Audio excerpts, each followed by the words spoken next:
IMF chief joins calls for the Fed to maintain its plan for rate hikes as markets look ahead to Chair Jay Powell's speech today. Hostile forces, Chinese authorities pledged to crack down on protesters angry about government COVID policies. The IMF's Georgieva says it may need to cut the nation's growth forecast. Plus, a Brexit big bang. The UK will relax ring-fencing rules for banks as the government looks to turbocharge the City of London. Yeah, we'll look at the banks today. Tom, overall futures are actually seeing a little bit of a lift. FTSE 100 futures getting some 0.5%. We look, of course, at China, some of the restrictions of what it means for the economy, but then the big speech, Jay Powell, on labor economics. Yeah, and we're expecting further commentary from Jay Powell, the Fed chair, of course, around the tightness in the US labor market, and possibly as well reiterating what we've heard from his colleagues around a higher terminal rate, even if they step down and moderate the pace of those hikes. Currently, the Spanish IBEX up 0.4%. Here in the UK, the FTSE 100 gaining 0.2%. And the context is the month of November has been the best month for the FTSE 100 in around 2 years. Gains of a little over 5% for the FTSE 100. Lots of superlatives as we wrap up the month of November. Let's switch it on and see how things are playing out cross-asset then. The dollar is also, of course, a big talking point given for the month of November, the worst month in about 12 years for the US dollar. We continue to watch that, see whether or not indeed it has peaked. A lot of that, of course, will be tied to what happens with the Fed and the commentary from officials like Fed Chair Jay Powell. The futures stateside pointing to modest gains of around 0.2%.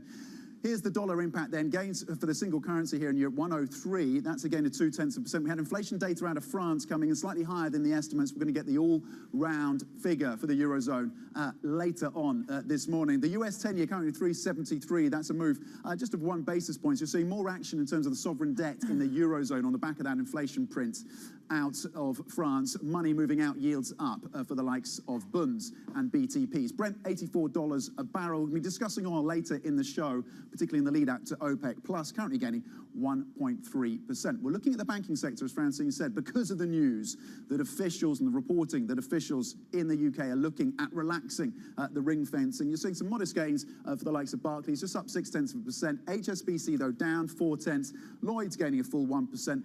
And NatWest up 0.7%. More of a sentiment play for the big lenders because what we're hearing from the reporting is that any relaxation, consequential relaxation, is likely to be focused on the smaller lenders. Francine. Yeah, so back to that France CPI number, it is remaining elevated, and so it does seem to be, testing some of what we heard about, for example, recessionary pressures going forward. Euro-dollar 103.56, but if you really look at that November France EU harmonized CPI, pretty much as expected, 7.1% higher, and so it means that actually there's no, for the moment, demand destruction as we go into a couple of quarters of possible recession. The sectors that are on the move, I actually seeing quite a lot of green overall. So you can see this is a nice day, Tom. Who would not want a day like this if you're trading on the markets? Industrials, healthcare, amongst some of the ones that are gaining the most. Materials, raw materials also as well. But again, there seems to be a general move to riskier assets today, as we also had some data that it was encouraging across the Eurozone. Now let's also get over to our Bloomberg MLive managing editor. He's Mark Cudmore. And Mark, you're looking at UK stocks. Good morning. Yes, Fran, it is a nice day out there if you're trading these markets, and I'm going to give you more good news. These rising stock markets are still very cheap, at least when it comes to the UK. So this is the FTSE 100 over the past year. 10.7% since the middle of October. It's kind of snuck up on me. I kind of feel like the news flow in the UK has been so bleak generally, both on the economic side and on the politics side. Maybe England's victory in the World Cup's been a little bit more positive in the short term, but this has been a very impressive move. We're right back towards the top end of the range over the past year. So is this excessive? Is it time to sell? UK economy's pretty bleak.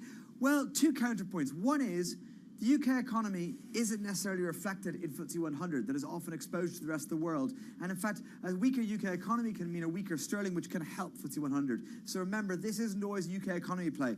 But there's one other thing I want to draw attention to, the next chart, which is a valuations chart. And the best estimated blended 12-month PE ratio for the FTSE 100, this is over the last 10 years, is still at a massive discount. Yes, it's bounced rapidly over the past month, in line with that kind of bounce since mid-October. But you can't really see it at the longer-term chart. So I'd say that, yes, while the price index seems like it's at the top end of the range of the last year and getting towards the all-time highs from 2018, on a valuations basis, this UK stock market is still looking extraordinarily cheap. So it's a good day if you're in markets, and I'm providing you more positive news. There you go, positive news, as long as you have risk appetite. Our Mark Cudmore there at Bloomberg, I'm live managing editor with some great charts looking at the price to earnings for FTSE 100 companies. Okay, investors are counting down to Jay Powell's speech then at the Brookings Institute later. Ahead of that, former New York Fed President Bill Dudley and St. Louis Fed President James Bullard, well, they've called for more rate hikes to tame inflation. Now joining us now is Nigel Bolton, BlackRock Co-Chief Investment Officer for Fundamental Equities. Nigel, so much going on. What are you expecting to hear from Jay Powell later? Well, look, I think the market sometimes gets ahead of itself a little bit, and I think there's still a long way to go. We are seeing, we believe, around this current time, the peaking in inflation, but we believe the path is going to be pretty slow on the downside as we go through 2023. So I think he's still going to remain pretty hawkish. I'm not sure he's going to be totally super impressed by the recent rally that we've seen in risk assets. So I think it's probably going to be a little bit of caution for markets that we might hear from him later. Nigel, how would you characterise that rally that we've seen in risk markets, in equity markets? It's been pretty pronounced. The rally as well, the move into bonds over the month of November. Is this a bear market rally that we're seeing in equities? I think it is. People are looking for the pivot, they're looking for the turn. People want this all to be over. I'm afraid I think this is going to last for much longer than maybe people are expecting. This is a very different kind of environment that we've seen really for the last 25 plus years. This is a inflationary recession. The central banks are determined to reduce inflation, and that is going to take time. I think we will see goods inflation. We're already starting to hear and see goods inflation coming down, but I think the services inflation is going to be much stickier, much more difficult to actually control. So rates, I think, are going to have to stay higher than the market is probably expecting. And I think the impact on earnings as we go through into 23 and into 24, I think we're still not really pricing in where we think that those earnings are actually going to come. But Nigel, I mean, this is, the story as long as time. It's been like three or at least 2 or 3 quarters that actually equities don't seem to believe the markets or the Fed participants when they say we need to hike more, even if inflation has peaked. Yeah, and I think it's there's still money around the system. We're still not seeing the real contraction, which is what central banks are trying to do. And I think you've got to go back to look at the 80s and the 70s to have a little bit more of a path as to this takes time. The central banks are controlling monetary policy. They're tightening the economy. That is going to slow the economy, and then that will lead to reduction in inflationary pressures. I think the market is getting ahead of itself in that respect. So unfortunately, I do think this is another bear market rally. I think saying that, there are opportunities out there for long-term investors to pick up some stocks that have got very, very cheap. But we've seen this big rally over the last sort of 6 weeks or so. I think we're probably getting towards the peak of that. I suspect we'll start to see some disappointment maybe as we move into 2023. So, Nigel, with that long-term view then, and that focus on endurance around margins and earnings, where are you finding that resilience as we look into 2023? It's really interesting at the moment. I think it's becoming a great market for active stock pickers because it is going to be down to real fundamentals of companies. Are they able to grow or maintain their margins? How good are they at controlling their costs? What pricing power do they have for their products or services? So much more differentiation across the market. And that opens up lots of different sectors. It doesn't just mean you're going to be hunkered down in defensives. I do think healthcare remains relatively attractive, but I think there are opportunities elsewhere as well. I think the banking sector, very different circumstances to the deflationary shock we had in 2008-9. I think the banking sector actually can do relatively well in this more inflationary recession type environment. And that's the other thing to remember, is that this is an inflationary recession. So the nominal numbers remain higher, and don't get fixated too much on the real GDP. Think about the nominal growth here. But what banks? Because if you look at the banking sector, you could argue that Europe is still largely overbanked, and then it's different if you're, a Barclays or a JP Morgan. Well, as you know, we can't mention specific stocks, but we're going very much for the higher quality end of the banking sector, those that can provide both share buybacks and strong dividends as well. And you can look at double-digit shareholder return just for those two things alone. And with interest rates, we believe, going to remain higher for longer, those banks will benefit in that kind of environment. So you're not overly concerned about the recession risks when it comes to the banking sector. Healthcare has been a big pick, and it's been almost consensus amongst the kind of guests we get onto this show. In terms of the opportunity to get into healthcare, Nigel, how wide is that window open at this point? Is that opportunity starting to slip? I think, with healthcare, it's a longer term duration type play. And I think, again, it's going to be very stock specific within that sector. So you're looking for companies that have got the products or the services, particularly focused maybe towards the aging demographics that we see across the world. So there are opportunities there. I certainly wouldn't go, bunker portfolio in terms of maximum defensive healthcare. I think that point, is probably past, but we still see that sector having individual positive opportunities, just as we do in the industrial sector as well. So what I say is you can have, quite a broad spread of different sectors in this market, but the key is going to be about earnings. It's going to be about margins. Okay, a stock pickers environment, industrials, healthcare, the banks. Nigel Bolton, BlackRock, Co-Chief Investment Officer for Fundamental Equities. Pleased to say, staying with us. We'll get more of his calls just in the next few minutes. Coming up, Chinese officials vow to crack down on what they call hostile forces amid protests over Beijing's strict zero-COVID policies. We'll bring you more on that evolving story next. This is Bloomberg.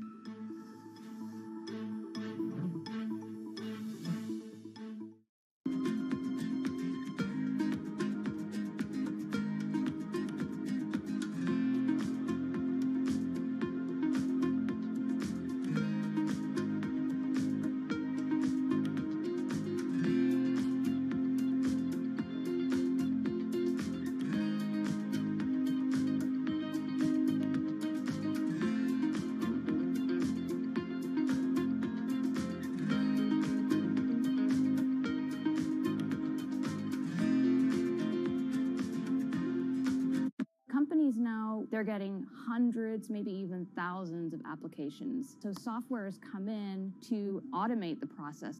You want to write your resume for robots, not for humans. The only job your resume has is to be comprehensible to the software that is reading it, because that software or robot is going to decide whether or not a human ever gets their eyes on it. These things are programmed by a certain segment of the population that might not be totally inclusive or not be fully aware. Concerns about how this technology could exacerbate discrimination.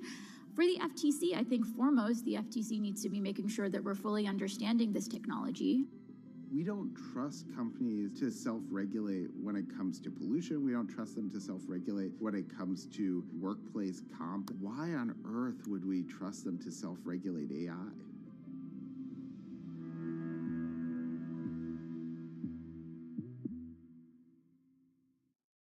Watch Bloomberg Surveillance Early Edition for the news you need when you need it. I'm Anna Edwards in London with Matt Miller and Kaylee Lines in New York. Inflation hasn't been this high in the UK since 1981. Then surveillance for in-depth analysis. Jonathan Farrell, Lisa Bramwitz, Tom Keene, thrilled you're with us. Inflation in the United Kingdom, brutal. Underlying food inflation doesn't appear to be that bad. It ties back to the tenuous situation of what we're looking at with respect to energy. Bloomberg Surveillance. Be informed. Be prepared.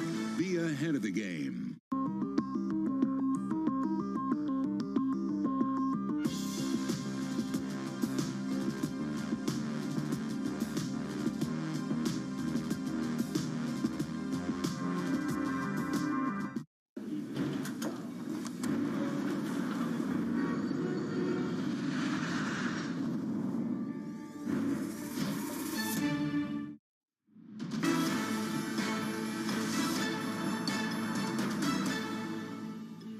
We have been recommending for some time now a recalibration of China's zero-COVID policy, exactly because of the impact it has both on people and on the economy. It is tough on people. It is also negatively impacting the Chinese economy through spillovers to the world economy. The IMF Managing Director, Kristalina Georgieva, there speaking to the Associated Press. Now, the fund says it may have to trim its forecast for China's economic growth, citing those COVID restrictions and the property crisis. Let's stay on this story then. Officials in China have pledged to crack down on what they call, quote, hostile forces, comments that appeared to be intended as a warning to protesters angry about strict COVID rules. For more, let's bring in Enda Curran, Bloomberg's chief Asia economics correspondent out of Hong Kong. Enda, what is the latest messaging then from China on COVID zero? So we're getting two streams of messaging out of Beijing at the moment, Tom. On the one hand, like you mentioned, there's a very strict message going out via the state media and social media that foreign or hostile forces cannot be tolerated in any form within China's political discourse. Of course, this commentary doesn't explicitly mention the protests over the past weekend or so, but clearly it's been interpreted that this is a strict message going out there. Nobody get involved in these protests. You'll be labelled as being involved with foreign interference or foreign influences, and obviously the authorities will crack down as such. So that was one side of the coin. But on the other side of the coin, the state press now appear to be softening their tone on COVID. There's articles appearing about the importance of responsibility for one's own health. There are articles appearing about those who have contracted COVID and survived from it. And all of that taken together is being interpreted as a kind of a softening of the ground for how China might start to eventually navigate from its fairly strict restrictions around containing COVID zero. So there was a message, as I say to you, it's carrot and stick. On the one hand, a very firm message on anyone who wants to get involved in protests, and on the other hand, saying, look, we're listening to what's going on with COVID zero and we're trying to tweak, and some change is likely on the way. So, and what did today's economic data tell us? How is the economy in China actually changing? Yeah, so again, you've got the public health element to all of this, but you also have the economic aspect of what's going on. We had some numbers today on the PMI side of things, both manufacturing and services in contractionary territory, the worst for many months, stretching back to those big lockdowns in March, April. There's really no surprise in any of that, given what's going on with mobility and the restrictions in both the industrial side of things and the consumer side of things. You hear the IMF coming out with their own warnings that they need to tweak this model. They need to look for a way out. Lots of economists continue to be unsure of where China's economy will go next year, and I think that's the big question now. It's not about the current sort of sequencing of data. We all know that's going to be under pressure. It's about, is there a material roadmap coming? When will it materialize? How long will it take? How complicated will it be? And of course, what will be the public health effect as China goes along? So there is a view, one economist said to me today, that there's a feeling China's at the end of the beginning of all of this, but of course it's still got a long road to go. Thank you so much. Our Enda Curran there, of course, our senior correspondent in Asia. Now let's stay with China and bring in Nigel Bolton, BlackRock co-chief investment officer for fundamental equities. Nigel, I know you were talking to us about some of the trends, some of, I guess, the disruptors out there. I know you were also looking at the energy transition, but what do you do with China today? China's really interesting. I mean, certainly, if you look at the valuation levels, you could say that the China assets are very, very cheap. But I think there's a geopolitical element here, as a risk element, which has really, grown over the last sort of year or so. And I think that makes it very, very hard for a lot of international investors in particular. And we're seeing that. We're seeing some people who are attracted to the valuation, and we're seeing other people who just say, sorry, geopolitics is too risky for me. I don't want to get involved at the moment. So I think it's a very tricky one. When we talk to companies, what they're doing there, I think there is a reluctance to increase investment in China going forward. So we're definitely seeing companies looking to expand production in other parts of the world now. I think that's definitely a key change that we've seen over this last 6 to 12 months. Nigel, you talked to us before the break around how you think inflation has probably peaked, but it may be stickier than some are expecting. Help me understand how investors who are betting on lower inflation in 2023 are also hopeful of a China reopening. How do the two coexist? How does a reopened China coexist with lower inflation? It's really hard. I think you're exactly right. That is the sort of balance that investors are trying to get their heads around. And I think it makes it very, very difficult because we haven't seen these kind of circumstances before. So I think you have to kind of step back and look at where the underlying specific elements of inflation are coming from. And I think when we certainly look at the good side of things, we can see the pressures there have eased considerably, and we're expecting that kind of to come down as we go through next year. I think when you look at the services side of the economy, though, certainly in the developed markets, again, that we see as being more persistent, and that's the area I think central banks are going to focus on in 2023. Nigel, what right now are you selling? Is there something that looks too expensive and just something that you don't want to hold? I'm thinking of tech, but actually it could be anything.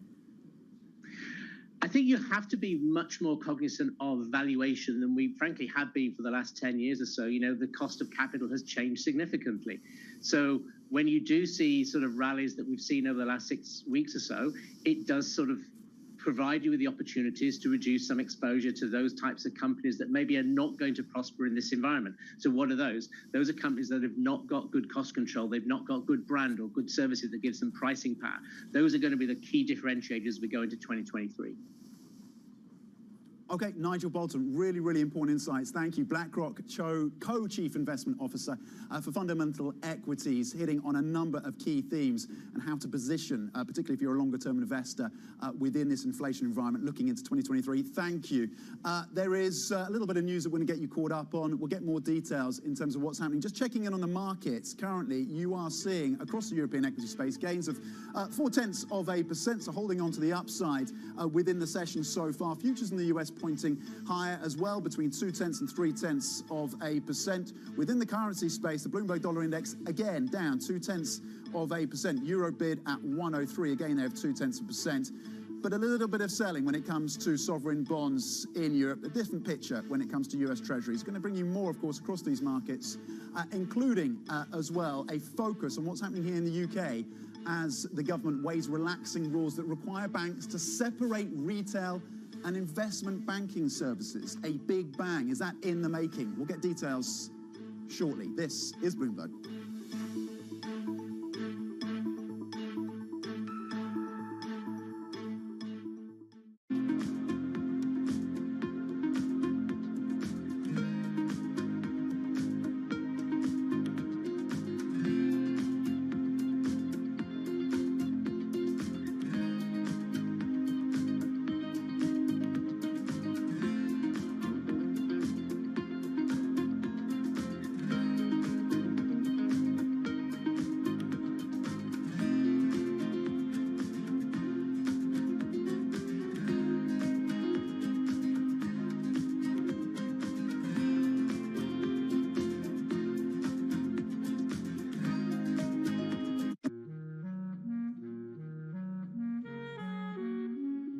I've always been a person who's just been attracted to hair. I like to sit and think and theorize how I can manifest these visions that I have for braiding, and how I can take something that may seem like it's a line drawing in my mind and apply that to someone's scalp. We are the only culture that has hair that grows out of our head the way that it does. Anyone from the African diaspora is born with this amazingly curly hair that can be shaped into a variety of different ways of expression. I want Black people to love themselves for how they naturally appear, and also to appreciate the cultural practices such as braiding that our ancestors have practiced for centuries.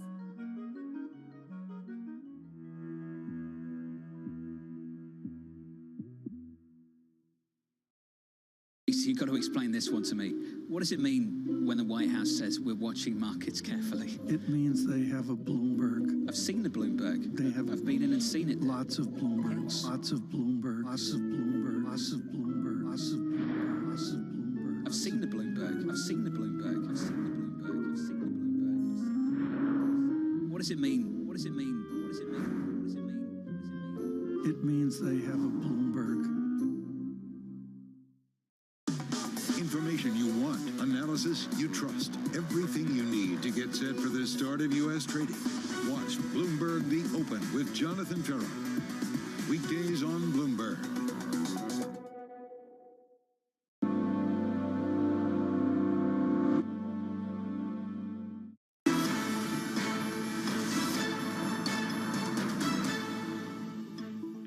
Welcome back to the Open, everyone. We are 23 minutes into the European trading day. This is a picture across the board. Stocks rising, a pretty volatile environment so far in the last 23 minutes of trading. And this is, of course, ahead of that big speech by Jay Powell, all about labor economics. And I guess we're hoping for clues on where he sees inflation. I don't know if we'll get them, Tom. Yeah, an important speech from Jay Powell that investors, of course, are looking out for. Within crypto, worth noting that the risk on is being felt within that space as well, both Bitcoin and Ether up. And a redhead crossing the terminal from Binance. We had heard from CZ, of course, the CEO, the chief executive of Binance, suggesting that he was in the market to buy assets within this environment.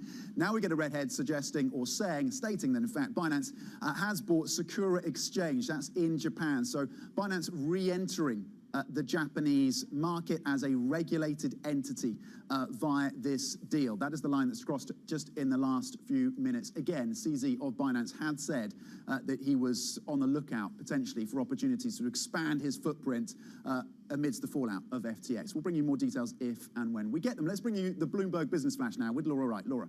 Thanks, Tom. Bloomberg has learned the UK is planning to relax bank ring-fencing rules as part of efforts to deregulate the City of London. Ring-fencing, introduced in the wake of the 2008 global financial crisis, requires banking groups to separate their retail services from investment banking activities. According to Treasury sources, the government wants the changes to get a big bang out of Brexit, a reference to the 1980s deregulation of UK financial services. Bankrupt cryptocurrency lender BlockFi will try to collect some $680 million owed by FTX's Alameda. The company has made its first appearance in bankruptcy court, seeking routine approval to keep operating. It's also developing a plan to repay creditors owed more than $1 billion by reorganizing or finding a buyer. Amazon's cloud unit plans to add employees next year and keep building new data centers in a sign the company's broader hiring freeze has not derailed investment plans at its most profitable business. Sales in Amazon's cloud unit grew 27% in the most recent quarter, though that was the slowest year-over-year growth since Amazon began breaking out the division's performance 8 years ago.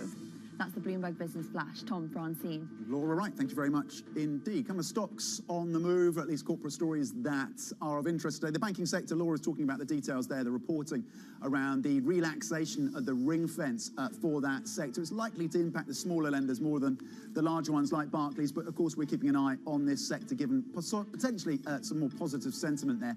Just a very modest gain of 0.1% for Barclays. SAP, the read across from a decent set of results from one of its competitors stateside, Workday. So we'll see again the implications for that German software maker. That stock up 1%. And Future PLC, we're going to be speaking to the CEO of this company in the next few minutes. Currently up 0.5%. Revenue coming in for the full year in line with estimates. Growth of around 35% year on year, and raising the dividend by 21%. So this is the owner of Mary Claire and TechRadar and others within the media space. We'll be speaking again to the Chief Executive Officer of Future in the next few moments. Plenty more coming up, of course, with and including that CEO interview. The markets currently here in Europe, you're looking at gains of 0.3%, and the futures in the US also pointing higher. Stay with us. This is Bloomberg.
We had a long-standing presence here in Houston for the past, I would say, 20-some years. since the compact merger. We bought a piece of land, we started building this building. And in doing so, we had to also recalibrate how we were building it because the pandemic hit us. And we thought about recreating a work environment that is very, very different, that is catered for this new structural way of working, which we call edge to office, where people don't always come to the office to work, can work remotely from their homes, their edges, but have to come back to the office for specific reasons, such as team meetings, customer meetings, and in general, collaboration. With regards to the hybrid work model, do you see that as something that will persist longer term when the pandemic is long gone? Yes, no question, this will persist. And I think we are witnessing right now a societal change in the way we work. You're no longer going to measure productivity in the same way as in the past. You're going to be focusing on output. Never mind what people do in their private times. It doesn't really matter to a company as long as the output is there. HPE launched its Edge to Office hybrid work initiative in the fall of 2020. The new campus is designed with that flexible model in mind.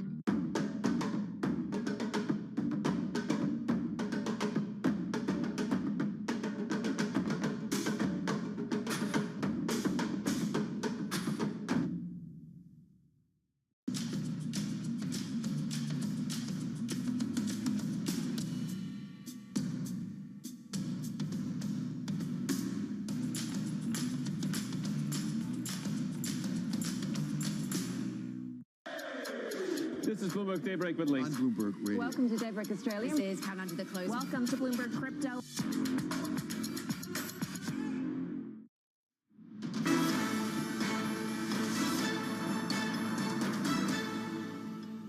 Welcome back to the Open, everyone. 30 minutes into the European trading day, and here are your top stories. Staying the course, the Fed's Bullard says the central bank will have to maintain its plan for rate hikes as markets look ahead to Chair Powell's speech today. Hostile forces, Chinese authorities pledge to crack down on protesters angry about government COVID policies. The IMF's Georgieva says it may need to cut the nation's growth forecasts. Plus, the Brexit Big Bang, the UK will relax ring-fencing rules for banks as the government looks to turbocharge the City of London. Tom, how are things looking on the markets? So the focus, as you've touched on, is really on what is happening in China, but also the look ahead to Jay Powell and that speech, and to what extent the Fed chair is going to push back on the rally that we've seen in equities, the loosening of financial conditions, even as officials consider a more moderate pace of hikes later in the month of December. So that speech certainly in focus. And then the reporting out of China that maybe you're getting a bit of nuance in terms of the rhetoric, in terms of the state officials, the reporting from state media around COVID-0, suggesting that maybe some easing of restrictions there, even as they look to clamp down on the protests. The gains across the European benchmark then of 0.4%. Here in the UK, the FTSE 100 up 0.2%. We're talking about that story, of course, around potential relaxation, the ring fence in the banking sector, but the context as well for the FTSE 100. The month of November, the best month the FTSE 100 has witnessed in about 2 years. The DAX currently up 0.5%, adding 76 points. Let's have a look at the sectors then. We're continuing to focus on what's happening in terms of basic resources, tying into China and oil as well. As you look ahead to OPEC+, a lot of debate as to whether or not OPEC+ over the weekend will further cut output. We'll be digesting that story and picking that apart later this hour as well. Travel and leisure at the top of the list, gaining more than 1%. Consumer products up 0.9%. Technology also gaining. At the bottom of the list, you have banks, telecoms, and basic resources just down 0.4%, but not a lot of bloodletting in those three sectors. Francine. Now, international multimedia company Future has raised its annual dividend by 21%, with full-year revenue just ahead of estimates. Now, the owner of household brands such as Marie Claire, TechRadar, and GoCompare expect to deliver modest profit growth in 2023. Now, Future's two main markets, the US and the UK, with the company increasingly focusing on growth across the pond. Now, organic revenue in the US grew 10% this year compared to just 1% in the UK. Well, joining us now is Zila Bing-Thorn, the Chief Executive Officer of Future. Zila, thank you so much for joining us. We've been looking forward to this conversation on publishing and media for a while. How do you see the landscape changing? How much do you do online? And with social media under attack, I'm thinking of Twitter, but also others, is it an opportunity for you? Hi, thanks for giving me the time to talk to you today. Our business model at Future is to have specialist media publishing, and we're very pleased the fact that we've got 1/3 of our revenues from online users, but we also have 1/3 of our revenues from direct consumer monetization, so that's subscribers and people who buy our magazine content. The other third of our revenues comes from e-commerce affiliate. And so we find we're very well diversified in terms of the revenue types that we have and also the users that find us. We reach about 500 million people a month across our overall audience reach, and only about 350 of that is directly from the online audience. Zelia, what are you seeing in terms of, you talk about that the mix that you've got within the portfolio, the resilience that gives the business, as you look at this recessionary environment that we're here in the UK, but also concerns about recession in Europe, what is the impact across advertising? To what extent are your advertisers starting to pull back at this point? Yeah, I mean, I think you make a great point. We recognise that the outlook is a bit uncertain for everyone at the moment, but we've got to go back to our results. We've had record profit growth this year.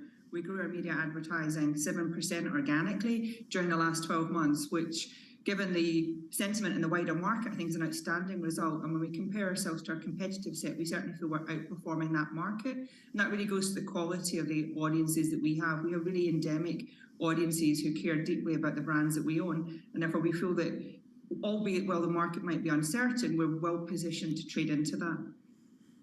How are your readers changing? What kind of trends can you foresee for media and publishing in the next 5 to 10 years? Well, I can certainly tell you near-term trends. Everyone's interested in how to save money, and I think everyone in the UK last weekend bought an air fryer based on transactions on our site. But in terms of the longer outlook, part of our strategy is to recognise that media is a disrupted industry. And so over the last couple of years, we've doubled down on video content and brought that in-house in terms of production and also our capability. We've also been expanding into our email newsletter content, recognising that people want more personalisation, more things that they care about, and also growing our subscriber base, where we recognise that while media online is a free commodity, we also see some people want a tailored edit, which suits their needs best, and are prepared to pay for that premium nature of that content. All right, Zelia, thank you so much. Zelia Bingthorne, the CEO of Future. We just have to cut it a little bit short, Zelia, the interview, because we're getting some big breaking news out of China. The former leader, Mr. Xi dying. So this is Jiang Zemin, who, the redhead, this is across the terminal now. Jiang Zemin, China's former president, has died. That is according to Xinhua, which is the official state news agency. So Jiang Zemin, who was, I believe, in his 90s, and we'll get the details on exact age, but he was certainly in his 90s. He's been very elderly. He was very elderly, and there's been long-time concern about his health for a number of years. So this is the former leader, Jiang Zemin. He handed over to Hu Jintao, Wen Jiabao. For the context, Jiang Zemin was really pivotal in the 1990s in terms of pushing through reforms and allowing the private sector to play a greater role in shaping China's economy, pulling in business leaders and executives into the body politic of the Communist Party. And he pushed through major reforms that were disruptive but consequential in driving China's growth and driving the reform and opening of this economy. So Jiang Zemin, an absolutely pivotal figure within modern Chinese history, and again, someone who worked closely with his team in the late 1990s to drive through reforms that then led to the kind of growth, double-digit growth, that the leaders, future leaders, Hu Jintao and Wen Jiabao, certainly lived through and helped to steer. So Jiang Zemin, again, the redhead, crossing the terminal, the former president and the former Communist Party leader, party secretary, dying, according to Xinhua news agency, and that is the redhead across the terminal. We'll bring you more details, of course, if and when we get this. Again, he was an elderly gentleman in his 90s, and there had been much speculation about his health in recent years. Right, coming up, EU states remain split over Russia's oil price cap. We're going to talk energy with Claudio Galimberti from Rystad Energy. This ahead of OPEC Plus and whether or not they will indeed go ahead with a cut, given concerns about demand out of China. We'll also, of course, be talking about that Russia oil price cap as well and the implications. Stay with us. This is Bloomberg.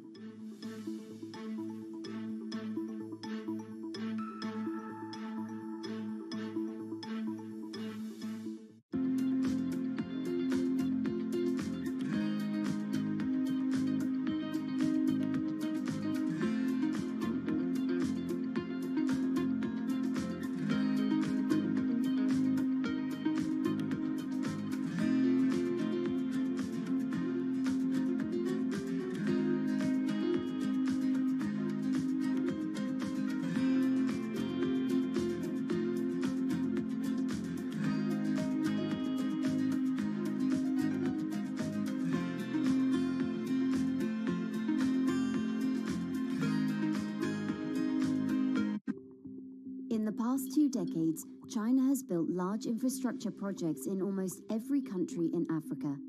African governments themselves said, we are tired of aid and charity.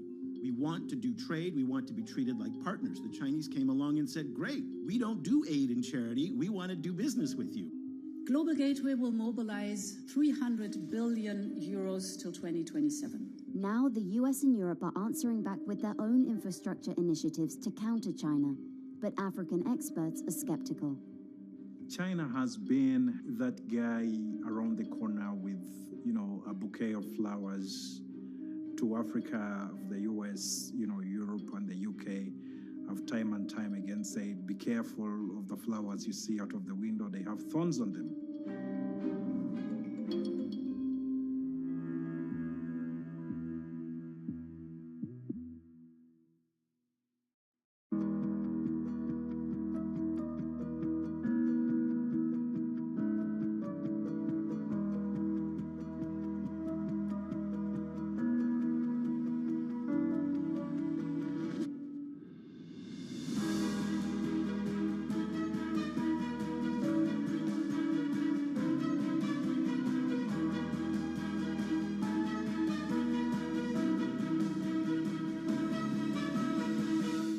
Multi-trillion-dollar industry. There's a lot of ground to cover. Commodities got absolutely crushed. We'll show you what's happening in ETFs like no one else. Bloomberg ETF IQ. Monday on Bloomberg.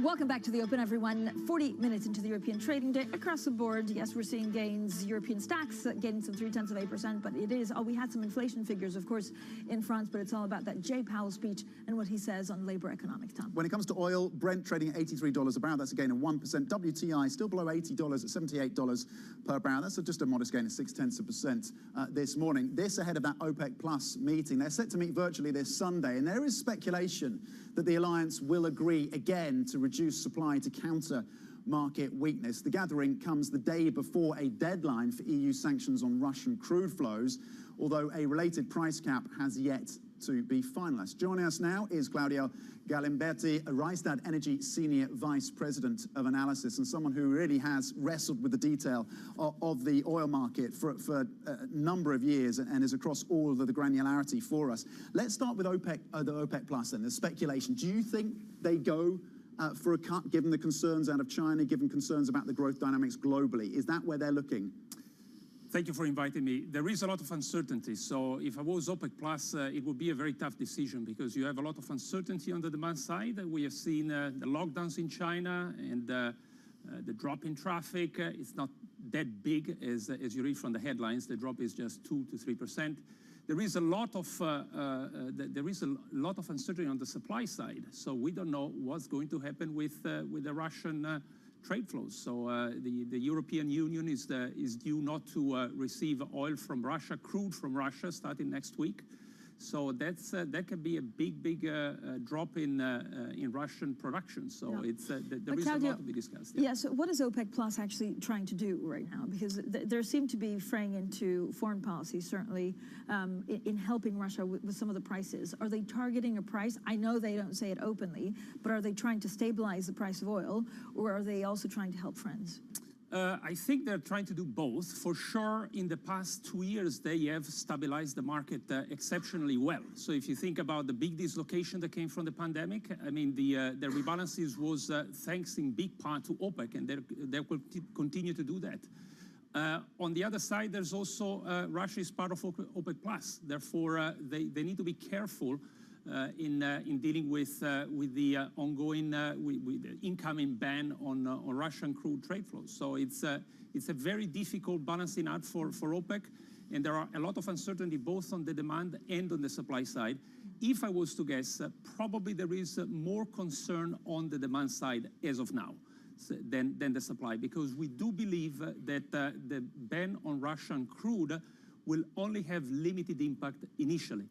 In reality, what really concerns me is the ban on products that is coming in February. That is probably going to be a much bigger deal. Yeah, talk to us about that. You said it's a big deal, and currently there's no solution. This ban on products, it hasn't been talked about enough. Essentially, what are the potential impacts of this then? Correct. The problem is that the market of crude is very deep, so you can find a lot of buyers of crude around the world.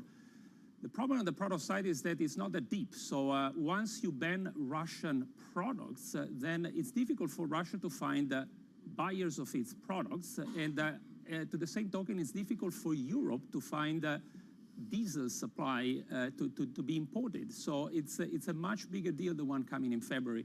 So much more concerned about that. Clearly, we cannot discount the importance of the crude ban coming next week.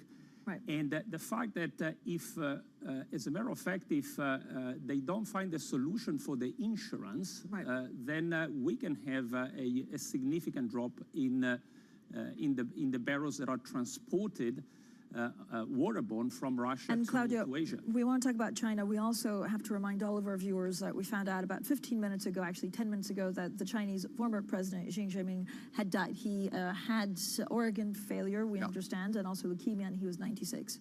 Yeah, 96 years old, long speculated around his health. Certainly when I was there in China, there was a lot of speculation about his health. The former leader who drove through a number of reforms, particularly in the late 1990s with Zhu Rongji, and helped to drive the opening of that economy. And we're talking about the economy and the extent to which China and the reopening there, if it happens next year, will impact oil demand. Yeah, and of course, when it comes to oil demand, and we don't know whether I imagine there's a period of national mourning, which I don't know how much that will affect already the COVID lockdowns that we're seeing. But if you look at, the China nationwide lockdowns, what does it mean for oil demand? There was at some point a concern that if China opened too quickly, then it would also really drive the price of oil much, much higher. Correct. There is a lot of what I call pent-up demand there, because China's been in a state of semi-lockdown for the past 3 years. So what they do is as soon as there is a breakout of COVID, they lock down. But we need to be careful. They don't lock down the entire country. That's 1.6 billion people. It's 1.5. They only lock down the province where this happens. It can be big. It can be as big as the UK, 60 million, but it's still a fraction of the population. So if you look at what happens at the province level, then you do see a huge drop in traffic. But if you look at nationwide, it's not that big of a difference from what happened just a few months ago when they locked down Beijing or Shanghai. So if I look at the real-time data that we have at Rystad, then you see that it's just a 2% so far, 2% drop. So I'm not too concerned as long as the COVID doesn't go really out of control. All these different variables, but I'm going to ask you this question anyway. As you look into 2023, where do you see prices? Well, so, we have this extremely high uncertainty on the supply side due to the two bans coming, one next week and one in February. That can really throw a spanner in the whole mechanism, so OPEC will need to really monitor the situation very closely and intervene. I think that OPEC is going to be even more crucial next year than it has been in the past 3 years. What we see is that in the first half of the year, we probably have a demand not that strong. And the reason is that we expect China to still be in a lockdown, at least until the second quarter, or zero COVID policy, not necessarily lockdown. And probably there's going to be a slowdown in Europe and the United States. The second half is where we focused really a strong pickup in demand. So I would say that the second half of 2023 we're probably going to see high prices. Claudio, thanks so much. Claudio Galimberti there, Rystad Energy Senior Vice President of Analysis. Now, Tom, we have, of course, that breaking news of Xi Jinping dying. It's incredible when you think of Chinese history, of what he's done for the country in trying to open up. I think he was part of also the WTO accession of China. Yeah, Jiang Zemin absolutely consequential in driving double-digit growth and reforming that economy. He has died, according to Xinhua State News Agency, at the age of 96. The cause of the death included leukemia and multiple organ failure. But absolutely within the importance of modern Chinese history, a really consequential figure who worked with Zhu Rongji to tackle ingrained forces and interests tackle what he described as the iron rice bowl around state-owned enterprises. It was controversial, but it did lead to double-digit growth within that economy. And Francine, you're absolutely right. The cherry on the top in terms of those economic reforms was China's entry into the WTO in 2001. Yeah, and he was, of course, pivotal in trying to get businessmen to try and enter the Communist Party. And I was reading something in the 12 years or 14 years that he was in charge, the Chinese economy actually tripled in size. Yeah, this was what, early 90s? Yeah, early 90s through late 90s, absolutely remarkable in terms of the pace of growth, with all sorts of consequences around environmental degradation and corruption that then Hu Jintao and Jiabao had to inherit. But they also did inherit that double-digit growth. They also did inherit those reforms, particularly around state-owned enterprises. Now, we do have a package that looks at the past, the role of Jiang Zemin, the former, of course, president and party secretary, general party secretary of China. Let's take a listen now and look back on his legacy. Under Jiang Zemin, China went through a key period of growth and modernization, marked by the opening of the economy to the outside business world. Picked for the top job after the Tiananmen crackdown, Jiang led the country from international condemnation to economic acclaim. During his time as head of the Communist Party from 1989 to 2002, China's economy more than tripled in size. Millions of rural workers were finally able to live and get jobs in cities as the iron rice bowl system tying them to a work unit was dismantled in the 1990s. And by the end of the decade, Beijing and Washington signed a landmark deal, opening China's markets to the West, paving the way for a long-awaited entry to the World Trade Organization in 2001. Are awarded to the city of Beijing. That achievement was matched in the same year, when Beijing won the bid to host the 2008 Olympics. In the years that followed, foreign investment surged. Real estate construction boomed. But while Jiang was liberalizing the economy, things were not the same in politics and wider society. Tentative moves towards greater democratization stalled, and Jiang also ordered a crackdown on the Falun Gong movement. And as the economy grew, so did the wealth gap. Jiang Zemin spoke English and made big efforts to build good relationships with the US. I asked him if we could take some questions. He visited President Bush's ranch in Texas, and even rang the opening bell at the New York Stock Exchange in 1997. Independent economist Andy Scheer says he brought a liberal streak to China's reforms with the assistance of Zhu Rongji. They implemented a lot of things that moved China in the direction of the markets and openness. Jiang was also in power when Hong Kong and Macau returned to Chinese rule.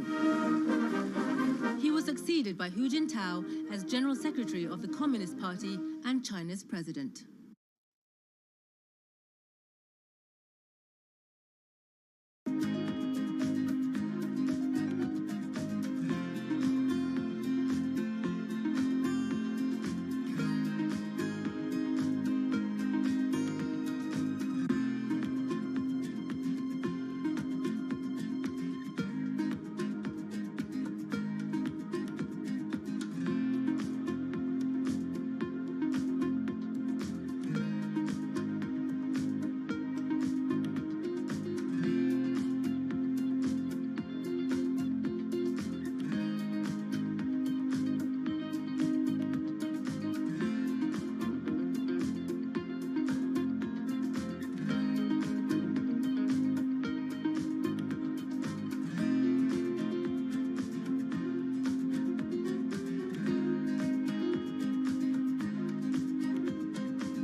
When you think space, you probably think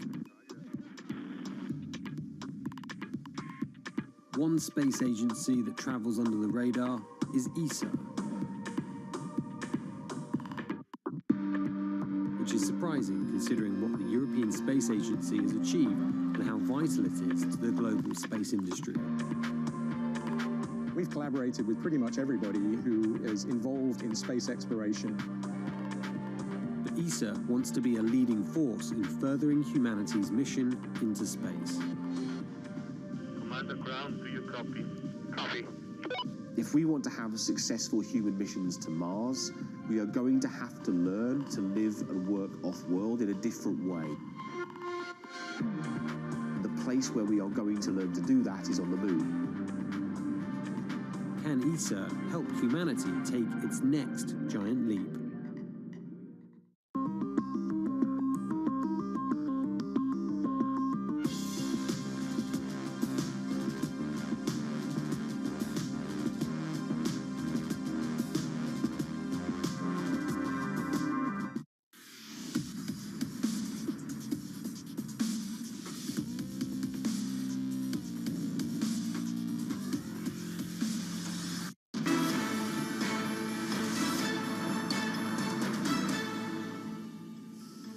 Welcome back to the Open. We are 54 minutes into the European trading day. Yes, you're seeing gains still. Risk on of 0.3% across the European benchmark. Futures also up stateside in the US. S&P EMI is up 0.1%. Futures on the Nasdaq up 0.3%. We look ahead, of course, to Jay Powell and that speech, whether he tempers this equity market enthusiasm.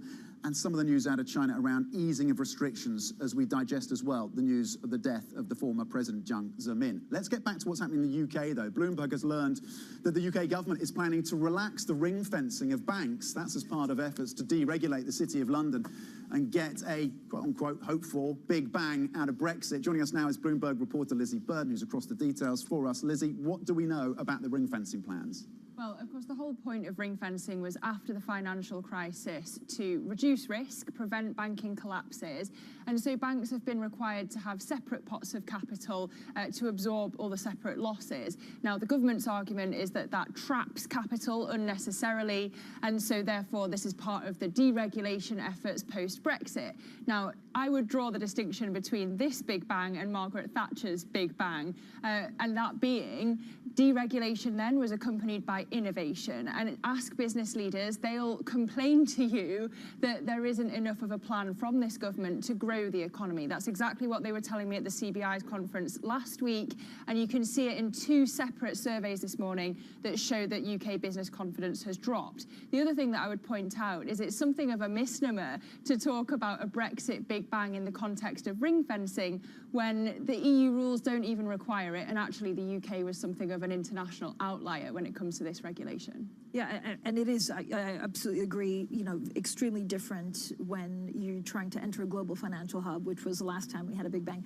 Talk to us about prices in shops. I mean, they're the highest since we started recording them in 2005. Yeah, really ugly figures, actually, from the British Retail Consortium this morning. So food price inflation's above 12%. So that's going to hit the poorest the hardest. General shop price inflation, 7%. So retailers are trying to mitigate against this by spreading out the Christmas period for as long as they can. We'll have to see whether that can work in a cost of living crisis. Thank you so much, Lizzie Burden there, our UK reporter. Of course, our big story today is the death of a former Chinese president. Yeah, and I think it's a real reminder of just how much has changed in China. Jiang Zemin presided over a time when the economy was growing, when China was opening up to the world, and when China's relationship with the United States was improving. All of those things have gone backwards under Xi Jinping. That contrast is marked. And then how they make a note of this, how they memorialize this man, is going to be really important. 96 years old, but at a very different time for China and its relationships with the West. Plenty more coming up. That is European Market Open. Surveillance Early Edition. Francine sticks around. This is Bloomberg.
crucially important. And I think we've moved from this attitude from it's an indulgence, a waste of time, almost an illness that needs a cure.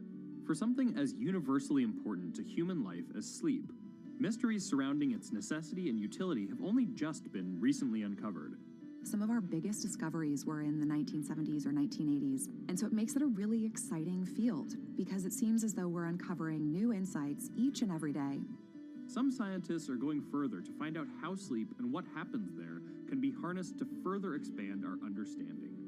It's easy to memorize things. That makes you smart if you can spit back a lot of facts. But if you want to be wise, if you really want wisdom, you got to know when and how and why to use that information.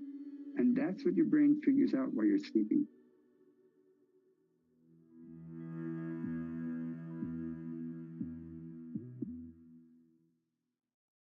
No one covers the world like Bloomberg. My team thinks 2023, we avoid a recession. I'm a little more skeptical about that. China and the U.S. both do not want to see nuclear force on the European continent. The regulators here in the Bahamas are ongoing with their investigation into FTX. With unmatched reach and resources from more than 120 countries, the moment news breaks, 24 hours a day.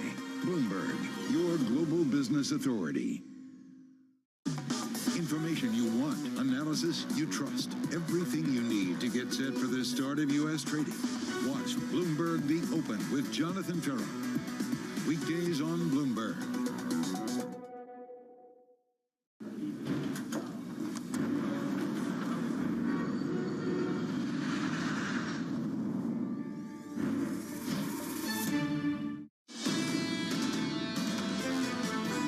This is Bloomberg Surveillance, Early Edition, with Francine Rockwell. Well, good morning, everyone, and welcome to Bloomberg Surveillance Early Edition. I'm Francine Rockwell here in London. Here's what's coming up on today's program. Staying the course, the Fed's Bullard says the central bank will have to maintain its plan for rate hikes as markets look ahead to Chair Powell's speech today. Hostile forces, Chinese authorities pledged to crack down on protesters angry about government COVID policies.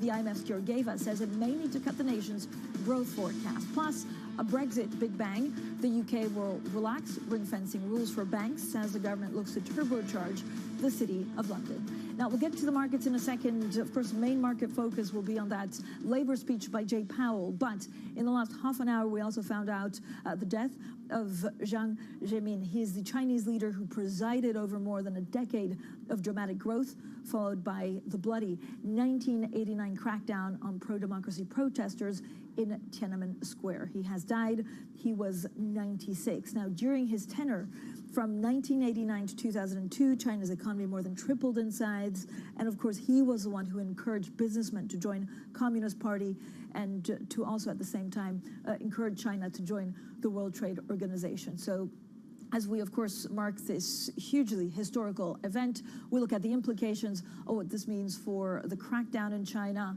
and what this means also for maybe a period of national mourning that could include further lockdowns. The markets, let's focus on what the markets are looking at, which is earnings, which is also going forward some of the economic troubles and recession. We have OPEC Plus trying to decide what they do with production. And then, of course, that big inflation number from France. Overall, global stocks are edging higher. The dollar slipping for a second day. Investors awaiting that speech by Federal Reserve Chair Jay Powell for signals about the path of interest rate increases. Now, as we were saying, our top story, China's former leader, Jiang Zemin, has died due to leukemia and multiple organ failure in Shanghai at the age of 96. That's according to the official Xinhua news agency. Now, joining us is Rebecca Chung-Wilkins, our Asia government and politics correspondent. Rebecca, talk to us a little bit about the significance of what this president of China represented for the Chinese economy, especially at a time where maybe liberal values and the right to protest is really being tested. Well, Jiang Zemin really oversaw China, and his period of leadership was sort of characterized as a period of openness and quite extraordinary economic growth and prosperity for many of China. He's sort of seen to be part of a cohort of reformers that helped really raise living standards across the country, particularly for some of those sort of once poorer and less developed provinces. Also marked a period where there was much more openness to, at least the door was sort of cracked open to closer ties with other international governments. Now, in recent years, particularly with the rise of Xi Jinping, the faction that Jiang Zemin was said to belong to has sort of said to have waned in power. And we saw that a little bit during the Congress when Xi Jinping consolidated his power. So I think in normal times, although he is much sort of venerated, as many of China's leaders are, there wouldn't have been necessarily a much broader impact. But I think the timing, because it's really following closely on the heels of the protests that we're seeing in China, does make this a more complex period now. So, Rebecca, could we see more protests on the street? I know we've seen a pretty significant crackdown, but if he is seen as the person that implemented a lot of things for China in the direction of markets and openness, how timely is this? Yes, I mean, I'd caveat this with saying we have seen relatively sort of muted response in terms of protest action over the last couple of days, in part because of this very heavy police presence in many major cities near and focused on protest sites. But saying that, there is a possibility and there is a potential that protesters could try to rally around the death of Jiang Zemin, and this could be an opportunity for people to focus their attention, because of course there has been so much discontentment, and we saw really sort of the spillover of such frustration and such anger over the COVID zero policies. And as you say, there's such a contrast here between that period that Jiang Zemin sort of oversaw and that feeling of prosperity and prospects for a stronger and a brighter future. That's very, very different when we look at China now, the economic pressures that it's facing, and really no sort of clear end in sight when it comes to lifting COVID-0 too. Rebecca, thank you so much. Bloomberg's Rebecca Chung-Wilkins. Now, investors counting down to Jay Powell's speech at the Brookings Institution later. Now, ahead of that, the former New York Fed President Bill Dudley and St. Louis Fed President James Bullard have called for more rate hikes to tame inflation. We're now joined by Swetha Ramachandran, Investment Director at GAM. Swetha, first of all, I don't know whether, and I know this is breaking news that we're trying to discover, of course, with you at the same time. We've heard of the death of Jiang Zemin, 96. He was one of the architects of pushing China towards more liberal markets and openness. Could this have an impact, because of the timing, on China longer term? Does it impact how you're thinking of investments in China? So I think what the market is focused on right now in China is obviously the pace of the pace and the quickening possible of the reopening towards the economy. We see that the recent data points point to a significant softening of the economy, which is to be expected when mobility is interrupted and you have these rolling lockdowns in different parts of the country. So I think the path forward that the market is anticipating is that of a gradual reopening in the first quarter of 2023. Insofar as President Zemin's legacy, clearly the Party Congress is wanting to continue with some of these measures, given the emphasis placed on common prosperity at the recently concluded Party Congress, which aims to double the size of the middle class in China from 400 million people today to 800 million by the end of the current decade. And so policy measures to emphasize this and further pursue this ambition will be keenly watched as well as time goes on for the medium term. So in terms of what the impact, of course, on these lockdowns and the gradual reopening and what China's doing with COVID-0, does it have mainly just an impact on energy, or does it also change your investment appetite for retail or other sectors? Well, one of the key areas that suffered a lot in the current year has been the consumption environment, where gradually, we've seen, for instance, in stark contrast with the rest of the world, where there's been a significant unleashing of pent-up demand as economies have reopened. China's consumer environment has suffered as a result of the lockdowns and interruptions to people's mobility and generally sapping people's confidence. So I think any indication and pathway forward away from lockdown to a reopening could be significantly definitely positive for the consumer sector, and of course, not to say an eventual reopening of travel, which could be material, given that, I mean, China has already gone through this once in that it was the first country to lock down in 2020 and the first to reopen, and we then saw a very significant unleashing of pent-up demand from the consumer, and it will be interesting to see when that repeats itself when the lockdowns ease. So how do you see this battle between Fed officials saying, look, interest rates will have to go up, but maybe not at as fast as we were expecting to, but they will go up, and equities especially, believing that inflation has peaked, and so maybe we'll see a significant slowdown in interest rate hikes? So the question now, I think, is really about the magnitude of incremental hikes rather than that whether there will or not be. We are quite aware that there will be further interest rate hikes. The market believes that we are closer to the end of the tightening cycle than the beginning, where we were at the start of the year. And perhaps the days of the outsized 75 basis points hikes might be behind us, and we could look at more moderate 50 basis points or even lower going forward. That will remain to be seen based on the next inflation print. We've had one somewhat encouraging inflation print in the form of US CPI.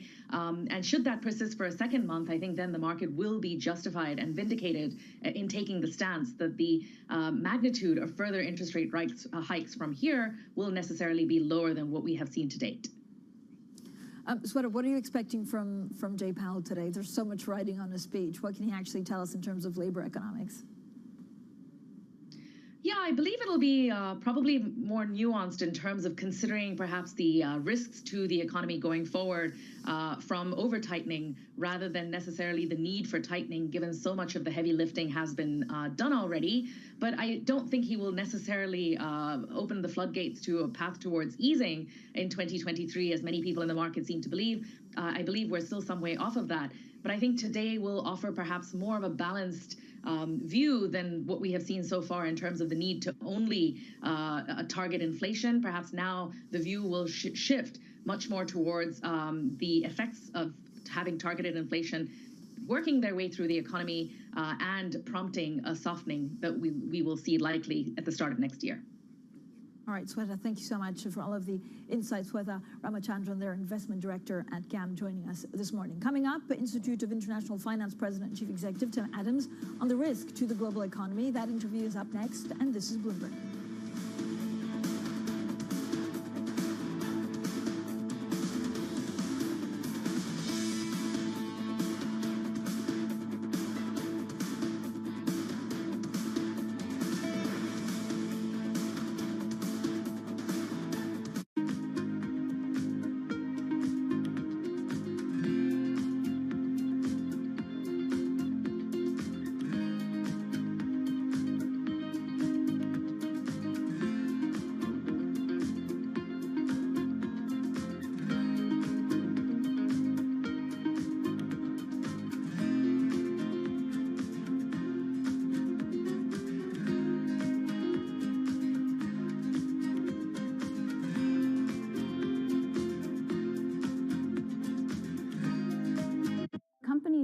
They're getting hundreds, maybe even thousands of applications. So software has come in to automate the process.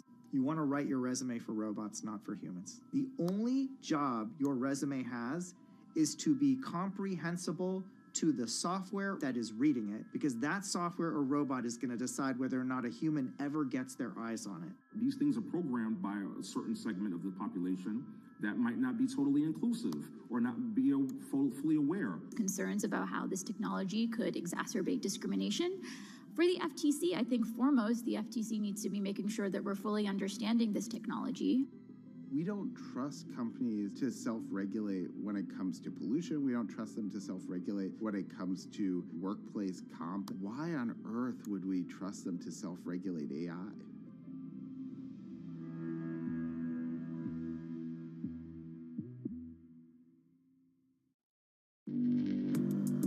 Access the financial world on demand. Hear from leading economists, policymakers, and industry experts via live and on-demand webinars, only from Bloomberg. Start exploring to see what's moving the markets. Visit Bloomberg.com webinars.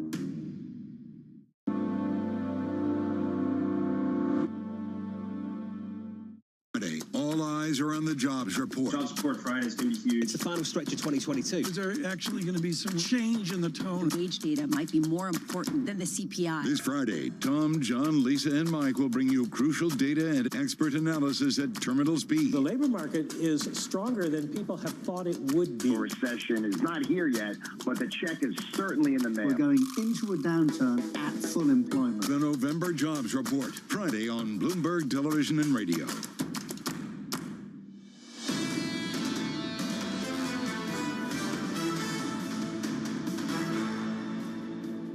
Economics, finance, politics. This is Bloomberg Surveillance Early Edition. I'm Francine Lacqua here in London. Now, the Institute for International Finance sees the world economy being as weak next year as it was in 2009 after the financial crisis, as the conflict in Ukraine risks becoming a forever war. Now, we're joined by Tim Adams. He's the Chief Executive Officer of the Institute of International Finance. Always wise and always with some really, really great insight. Tim, thank you so much for joining us and welcome to London. When you look at some of the risks in the banking world, what's top of mind? I know we talk about leverage finance a lot, but is there something that could go ugly quite quickly? Sure. Well, we've had this long period of negative real interest rates, a tremendous amount of liquidity. That's all going away. Rates are going up. We have inflation. The economy is going to turn. The question is, can central bankers break inflation without breaking the economy? So there will be pockets of hidden risk, and like FTX, they're going to pop up from now and then.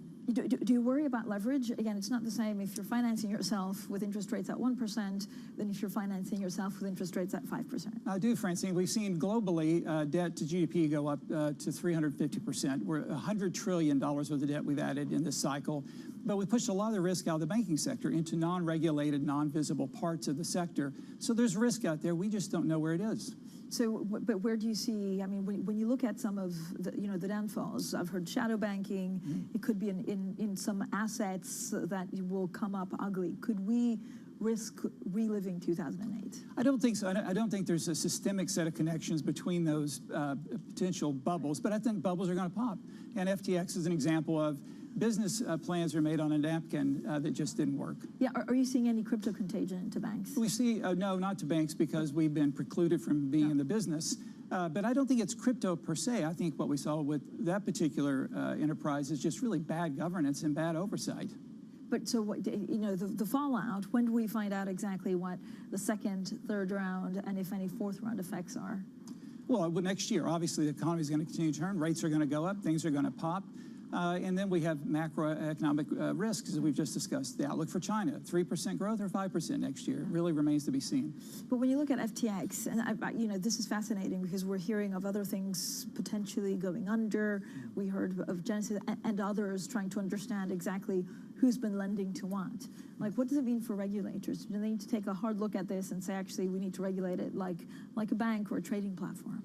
We certainly do need greater regulation, regulatory clarity, which we don't have in the U.S. There's a battle between the SEC and the CFTC, right, who has oversight. Other jurisdictions is clearer, but obviously many of these entities have operated outside the normal regulatory structures. We do need more regulation in that sector. Do you think it'll come because of FTX? I think it will come, absolutely. I think regulators are now scrambling to figure out how do we have greater insight and oversight into this particular aspect of financial intermediation. So, Tim, who do you see as the strongest regulator? Does it get regulated in the U.S. first? And again, you say that there's almost a battle between who could regulate and who has oversight, or could we see something more aggressive in Europe? Well, we will see in Europe and the UK, and I think in the United States. So again, it's as much clarity as it is new regulation. And we just need a better sense of who's in charge and who's paying attention. What are you expecting the main banking trends for 2023 to be? Well, we're still in a great transformation, decarbonizing our economies. That's going to continue. ESG has become a bit of a toxic label in the United States, but not in other places. So this great transformation in terms of climate is going to continue. It will require trillions intermediate through the banking system. Do they, I mean, some of the ESG products, do they need to get relabeled? I think we need a transformation in the way we think about ESG labeling. You know, there are 24 different taxonomy regimes globally, so there's no real standard definition. We need greater standardization in terms of what do we call things that are green. Jim, how much time do you spend thinking about Brexit? I mean, I know we talk about clearinghouses. There's been a change of government a couple of times in the last 4 months, actually, here in the UK. We heard today about the Big Bang and what they're trying to do with, for example, ring fencing. Do you see more innovation or more changes in the UK? I think so, yes. I think ring fencing doesn't work. It makes a more brittle system. It precludes institutions' capacity to move capital capital around to their best uses, I think we will see greater transformation. I think the political situation here is stabilized. You've got great leadership, and I have confidence in them. So how do you see the City of London actually doing in the next 2 to 3 years? We talk about APOs, about the fact that I think Goldman is also sending some traders to Milan. Yeah. JP Morgan has chosen Paris. Are you going around Europe and seeing more of a buzz than there was here in London? Well, obviously, it's not what it used to be, but there's still a lot of buzz. I'm here. It's the place to be. It's still an important financial center, maybe one of the most important in the world, and that's not going away. We also, sadly, found out the death about Zheng Xiaoming. Yeah. It's incredible, really, to see what he represented for China in that economic growth over the last, the 14 years he presided. The economy tripled. He also helped get China into the WTO. What does it mean for the banking world? Well, it was a great transformation in the Chinese economy post Tiananmen Square. It was a time opening up the economy, eliminating or really reducing the role of state-owned enterprises, the breaking of the so-called iron rice bowl. I think there's a lot of lessons to be learned. It wasn't perfect. There were a lot of challenges as well, but there's lessons to be learned from that era that should be applied going forward in China. Do you see China changing for banks? Not in the near term, but first and foremost, they have to deal with their zero COVID policy, which is a challenge. Tim, thank you so much, as always, for joining us on Bloomberg. Tim Adams, the Chief Executive Officer of the Institute of International Finance. Now, we're, of course, getting a lot of breaking news from Zheng Xiaoming, the Chinese leader who presided over more than a decade of dramatic economic growth following the bloody 1989 crackdown on pro-democracy protesters in Tiananmen Square. He has died. He was 96.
I've always been a person who's just been attracted to hair.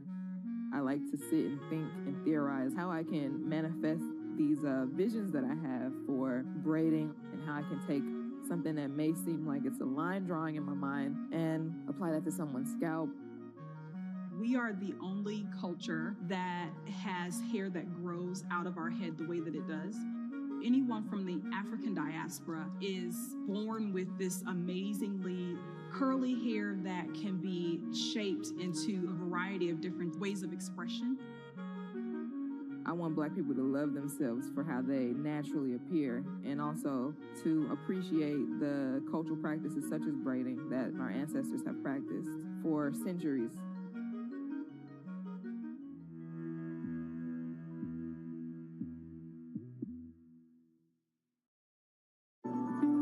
The difference between endless research and a winning strategy.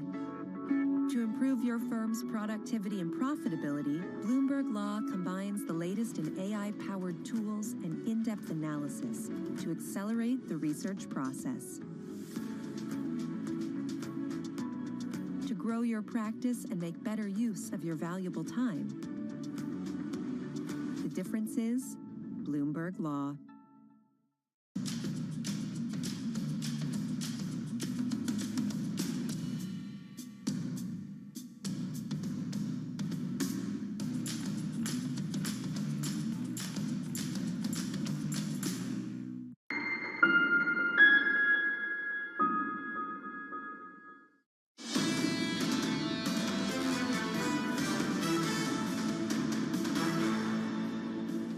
Economics, finance, politics. This is Bloomberg Surveillance Early Edition. I'm Francine Lacqua here in London. Now, China's former president, Jiang Zemin, has died. He was 96 years old. Jiang presided over more than a decade of dramatic economic growth following the bloody 1989 crackdown on pro-democracy protesters in Tiananmen Square. Well, joining us now is Bloomberg's John Liu. He's our senior executive editor for Greater China in Beijing. John, it is pretty incredible as we reflect on the life of Jiang Zemin, what he brought to China. And this was encouraging businessmen, of course, to join the Communist Party, even encouraging China to join WTO. What will his legacy be, and how important is the timing of his death? Well, obviously, his death is coming at a point of great upheaval in China. We've had the protests over the weekend. There's a lot of angst about COVID-0. The economy is obviously extremely weak at the moment. I think the lesson that a lot of people are going to take away from Mr. Jiang's time in power and today will be that economic growth, and Chinese leaders have said this for a long time and long championed by Jiang, but that economic growth is the way by which China can solve a lot, if not all of its problems. So Jiang was in power after Tiananmen Square, when China was in large part a pariah in the international community, sanctioned by the U.S. and Europe. Through economic growth, Jiang Zemin was able to change that story. Jiang Zemin was at the helm of the country when it had two really significant points of conflict with the United States, when the U.S. bombed accidentally the Chinese embassy in Belgrade, and then when the two military planes, the American-Chinese military planes, collided over the South China Sea, and the U.S. surveillance plane was forced to land in Hainan, precipitating a period of intense negotiations on how to get those American airmen out, and was able to guide the country through that by keeping a focus on economic growth. John, because he implemented a lot of things that moved China in the direction of markets and openness, talk to us about what the future of China economically looks like now.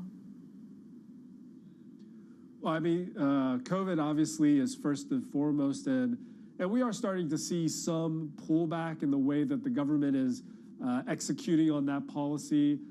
There's been a reduction in testing requirements. There have been a rollback in how many or how widely lockdowns are prosecuted.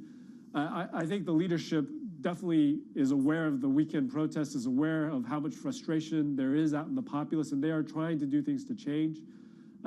Going forward, I think for the economy, there's also the property issue, but getting more confidence in the populace, getting people willing and ready to spend, I think that will be the key to really sparking a rebound. John, thank you so much. John Liu, our senior executive editor for Greater China in Beijing. Coming up, Microsoft EMEA President Ralph Halpter on the tech sector as well as supply chains. That interview is next, and this is Bloomberg.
In the past 2 decades, China has built large infrastructure projects in almost every country in Africa. African governments themselves said, we are tired of aid and charity. We want to do trade. We want to be treated like partners. The Chinese came along and said, great, we don't do aid and charity. We want to do business with you. Global Gateway will mobilize 300 billion euros till 2027. Now the US and Europe are answering back with their own infrastructure initiatives to counter China, but African experts are skeptical. China has been that guy around the corner with, a bouquet of flowers to Africa, the US, Europe and the UK have time and time again said, be careful of the flowers you see out of the window, they have thorns on them.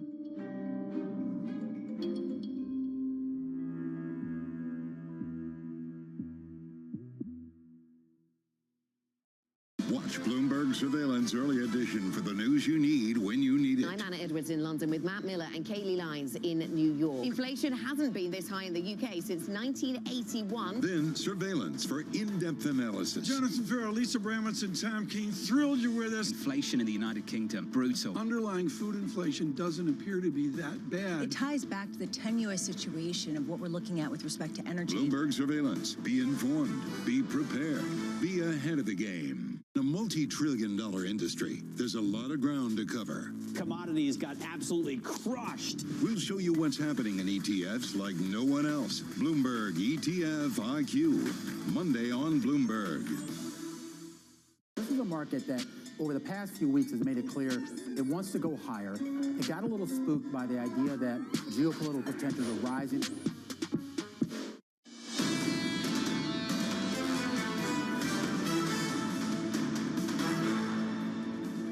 Staying the course, the Fed's Bullard says the central bank will have to maintain its plan for rate hikes as markets look ahead to Chair Powell's speech today. Hostile forces, while Chinese authorities pledge to crack down on protesters angry about the government's COVID policies. The IMF's Georgieva says it may need to cut the nation's growth forecast. And China's former president, Jiang Zemin, has died aged 96. Jiang moved China towards the WTO and more foreign investment in a decade of rapid economic growth. Well, good morning, everyone, and welcome to Bloomberg Surveillance Early Edition. I'm Francine Lacqua here in London. Now, as supply chain bottlenecks continue to impact global markets, Microsoft has launched a new platform to help organizations maximize their existing supply chain investments by using technology like AI. Now, we're joined by Microsoft President for the EMEA region, Ralph Haupter. Mr. Haupter, thank you so much for joining us. I mean, I love optimizing supply chains. It sounds a bit like mumbo jumbo. I know people love this, and actually it helps them. But what exactly is the problem you're trying to solve? Look, I think we need to recognize these days, top of mind of all CEOs is really their supply chain and their logistics. As a global organization, that's what you have. And especially if you're companies in Europe, you understand, understanding your supply is important. GDP impact, if you don't get that right in EMEA, may be 2% down on growth, which is substantial. And so what we do is really helping get visibility and clarity to customers. I mean, I'm so naive that I was expecting chief executives to already be on top of their supply chains because it seems so crucial. I mean, on Bloomberg, we talk every day about how this is their main risk. So is this providing support so that they track, emission supply chains so that they get things online quicker? Or what are the practical solutions that you can help with? Yeah, let me help you. 1% is that what McKinsey says, most probably the number which is right, which CEOs have access to data and understand what's going on. That's in their own companies? In their supply chain, which is mind-boggling at this stage, right? And so what we try to help is really getting visibility and clarity. That's the reason why we have the Microsoft Supply Chain Command Center. I'll give you an example. Daimler Truck in North America, more than 20,000 people, more than 90 locations, hundreds of thousands of parts. They really try to understand how to serve their customers best. And giving them visibility on data is key. And we're not inventing new products, we're just helping on two things. Number one, whatever data they have, we consolidate and give them visibility. Yes. Number two, we help them predict through AI what is next best done with the data they have.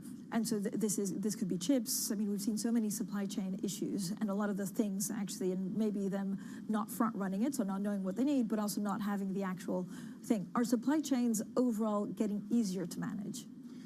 I think we're getting a lot of interest in handling that one. And with the challenge we have on sustainability, I think these two things are coming together, where you actually solve for both by having data and visibility. And that's the mission where we have driving for clarity and give visibility. It helps on the supply chain, and it also gives you access to improve your sustainability insights as well. I mean, I think we have someone in the newsroom who's waiting for a Tesla, and it's somewhere in the Atlantic Ocean in some cargo ship. I mean, of course, a lot of the supply chain issues also come from China because of the COVID COVID zero. Has that been getting, much more difficult to try and game theory and use AI to predict what happens? I think understanding, obviously, the Chinese impact on a global supply is important, and that was a key driver for us to help companies improve that one for sure. But so do you model COVID zero policies or the opening and closing of ports? Think about getting all data you have, existing ERP system, existing operations, your suppliers' data, your harbor data, public knowledge data, and infrastructure, all that is combined to give you great visibility, and then you make optimized decisions. Ralph, I know you also lived for many years in China, and this seems like of course, the announcement of the death of Jiang Zemin, one of the most well-respected but also transformative leaders in China because of the openness for the markets for his country and the accession to the WTO, has died. How does this change at crossroads where we are seeing, of course, supply chain issues, but also, this economy trying to figure out what it wants to be? I think these days there are multiple challenges in the economic environments, right? So energy crisis, supply chain crisis are the key ones which our CEO is addressing, and we try to be here with technology. For us, it is very important as a technology company helping in circumstances where economic is in challenge, and I think we are the unique place to help. In energy crisis, we're helping customers to optimize their energy consumptions. Going to data centers globally is customers saving up to 90% energy, and we plan to be 3 years down the road absolutely on renewable energy. That's just one.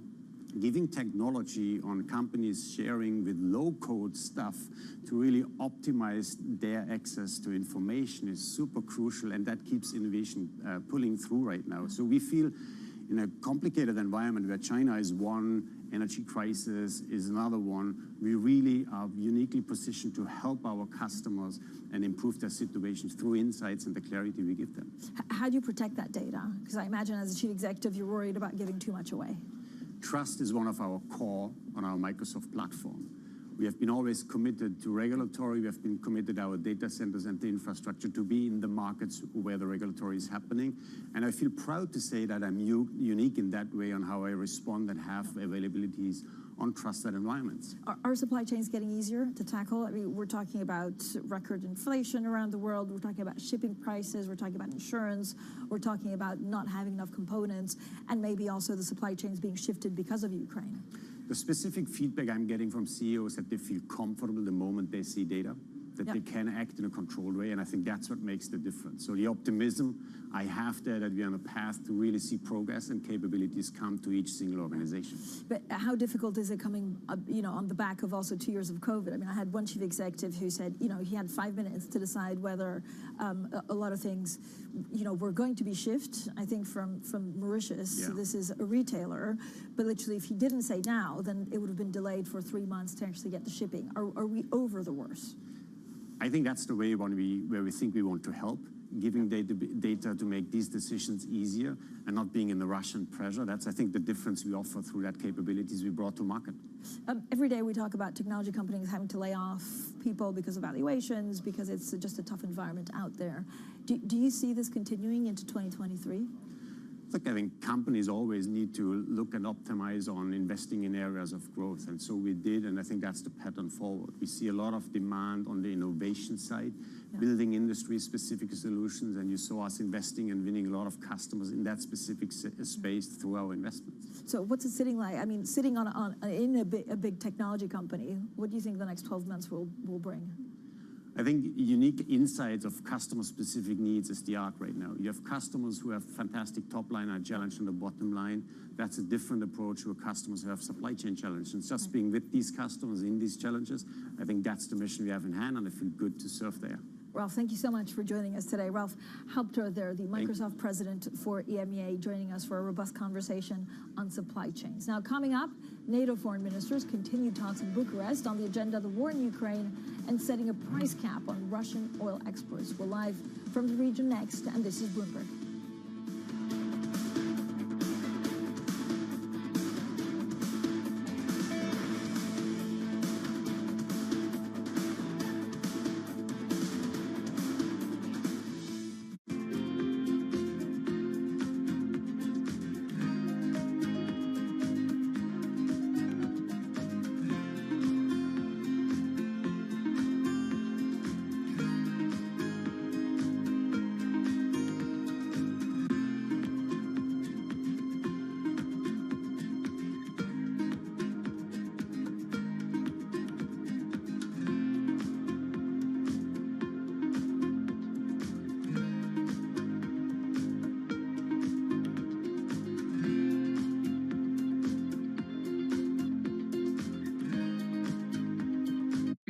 crucially important. And I think we've moved from this attitude from it's an indulgence, a waste of time, almost an illness that needs a cure.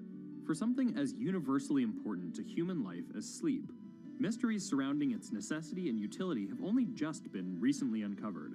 Some of our biggest discoveries were in the 1970s or 1980s, and so it makes it a really exciting field because it seems as though we're uncovering new insights each and every day.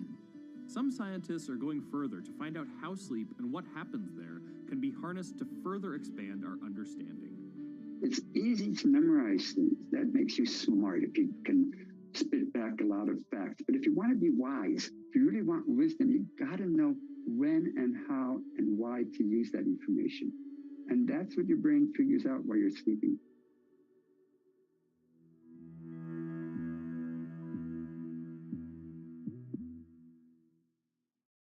You've got to explain this one to me. What does it mean when the White House says we're watching markets carefully? It means they have a Bloomberg. I've seen the Bloomberg. They have. I've been in and seen it. Lots of Bloombergs. Lots of Bloomberg. Lots of Bloomberg. Lots of Bloomberg. Lots of Bloomberg. Lots of Bloomberg. I've seen the Bloomberg. I've seen the Bloomberg. I've seen the Bloomberg. I've seen the Bloomberg. What does it mean? What does it mean? What does it mean? What does it mean? What does it mean? It means they have a Bloomberg.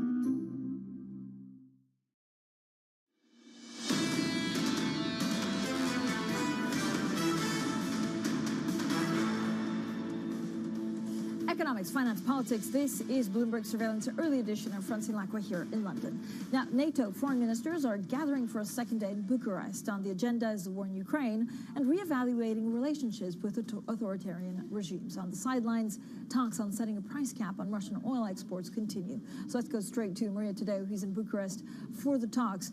Maria, are we going to have a price cap? Like, what are the chances that we get something concrete? Yeah, Francine, there's a lot going on here because you have debates around the oil price cap. Remember, there's that December 5th deadline that is fast approaching. I spoke to the Lithuanian foreign minister, and he told me flat out, we do not like the offer of $62 a barrel. We want it to go lower. There is still time to get a deal, but of course the clock is ticking. Now, separate to this, a big debate on Ukraine. The Secretary General saying in this war has now taken, quote, a perverse turn. The Ukrainians are facing a horrific winter because Russia has now weaponized energy and wants civilians to really suffer in really terrible temperatures. And in fact, I spoke to the Dutch Foreign Minister, Mr. Hopstra, and I asked him that, what about a winter war? How do you fight it? Where there'll be a special tribunal for war crimes, and where does the war in Ukraine go next? This is what he had to say. Let's take a look. The war will continue, and therefore we need to step up our game. We need to do more in terms of helping the Ukrainian army. But equally important is the whole theme of winterization and helping the Ukrainian population that is putting up a very, very brave fight in going and getting them through these very difficult winter months. And can I ask you the flip side to this? And of course, NATO is a military alliance, and Russia's now, it's not fighting a military war now. This is almost a civilian war. But the criticism is tomorrow is December 1st, is winter already. How is it that we're only debating about this now, especially with the power generators for Ukraine? Yeah, the good news is that we are doing a lot. So we freed up 180 million. We are sending generators. We're doing many things as the Netherlands, and the good news is many of our friends are doing the same. But you're absolutely right. This is something we do need to sustain. And indeed, I was in Ukraine 2 weeks ago, which was the day of the most heavy shelling since the very beginning of the war. And if anything, that should motivate us to do more, helping out the army, because there's no substitute for doing well on the battlefield. But equally important, make sure that we help the civilian population through this very, very difficult phase. And the Ukrainians, of course, continue to say this is air defense. They also talk about sending this big tanks. There's questions too around, yes, we send the tanks, but who's going to do the training? What's your thoughts on that?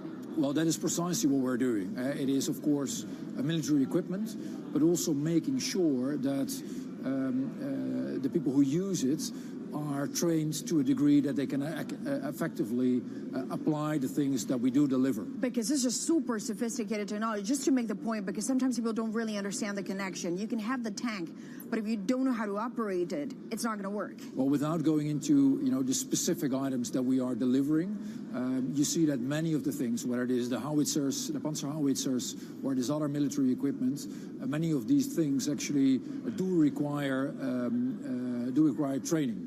And so that is something that we do provide together with our partners. Today, it's important to combine the two because you will be talking about China. And NATO says, well, China is a systemic challenge, but also for the European Union is a big trade partner. At one point, the question is, what's more important? Is it security or trade for you?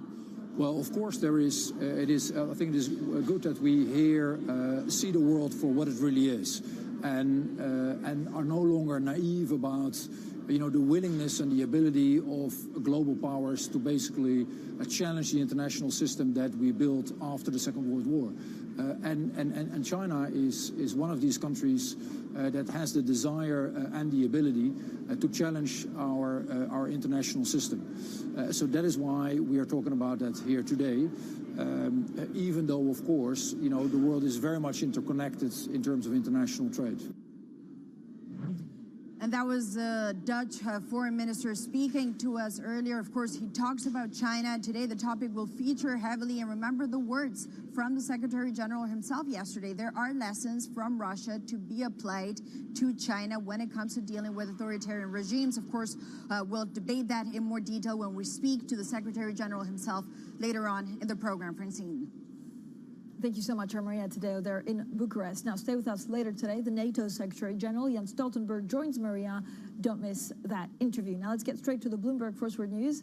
Here's Leanne Gerrans. Hi, Leanne. Hi, Francine. OPEC Plus is said to be planning to hold this weekend's output meeting online rather than in person in Vienna. The meeting had been shaping up to be a significant set of talks, with oil having erased most of its gains for the year due to recession risks in the West and COVID unrest in China. Speculation this week has mounted that the group might cut output yet again. Lithuania's foreign minister says he thinks the European Union will reach an agreement on a Russian oil price cap. He spoke to Bloomberg on the sidelines of NATO talks in Bucharest. I would believe that we'll there find will a solution. Be a cap. I believe that we will find a solution, yes. I would not go into numbers. It's an active negotiation that we are presenting our arguments, and we're trying to convince our partners that these are the arguments that maybe others should listen to. Meanwhile, bankrupt cryptocurrency lender BlockFi will try to collect some $680 million owned by FTX's Alameda. The company has made its first appearance in bankruptcy court, seeking routine approval to keep operating. It is also developing a plan to repay creditors owed more than $1 billion by reorganizing or finding a buyer. Amazon's cloud unit plans to add employees next year and keep building new data centers in a sign the company's broader hiring freeze has not derailed investment plans at most of its profitable businesses. Sales in Amazon's cloud unit grew 27% in the most recent quarter, though that was the slowest year-over-year growth since Amazon began breaking out the division's performance, and that was 8 years ago. And England and the USA are both through to the final 16 of the World Cup. 2 goals from Marcus Rashford saw the Three Lions beat Wales 3-0 to come top of Group B, bringing an end to the first tournament for the Welsh since 1958. 1 goal for the United States against Iran was enough to see them progress from the group stage. So they are due to meet the Netherlands on Saturday.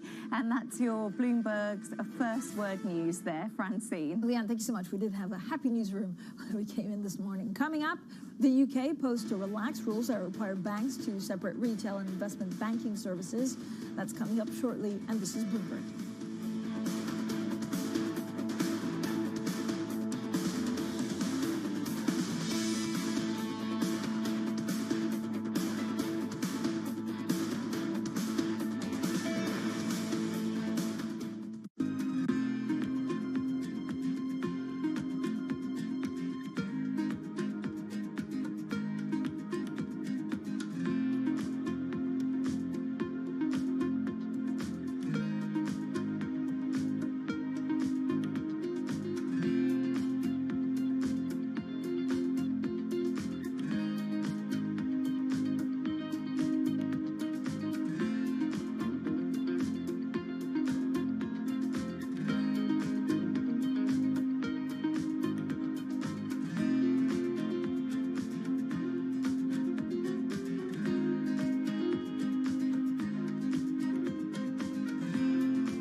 companies now, they're getting hundreds, maybe even thousands of applications. So software has come in to automate the process.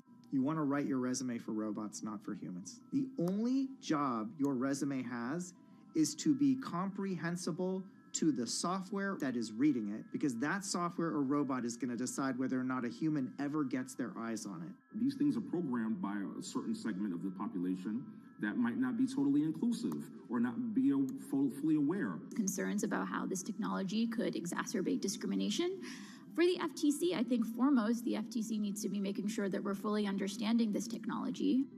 We don't trust companies to self-regulate when it comes to pollution. We don't trust them to self-regulate when it comes to workplace comp. Why on earth would we trust them to self-regulate AI?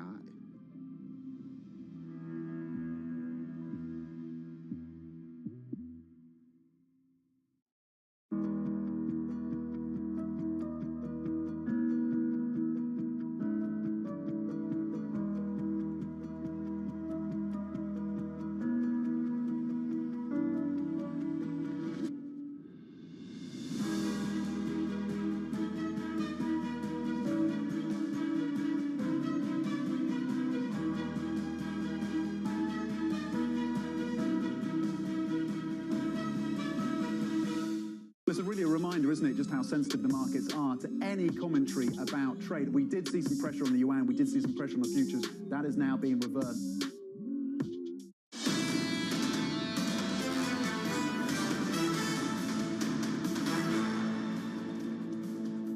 Economics, finance, politics. This is Bloomberg Surveillance Early Edition. I'm Francine Lacqua here in London. Now, Bloomberg has learned that the UK government is planning to relax the ring fencing of banks as part of efforts to deregulate the City of London and get a big bang out of Brexit. We've been talking to our sources, although it was first reported by the FT. Joining us now is our Bloomberg reporter, Lizzie Burton. So, Lizzie, first of all, if you remind us what ring fencing is, it's basically getting rid of some of the risky parts. Can the UK actually, have a big bang out of this?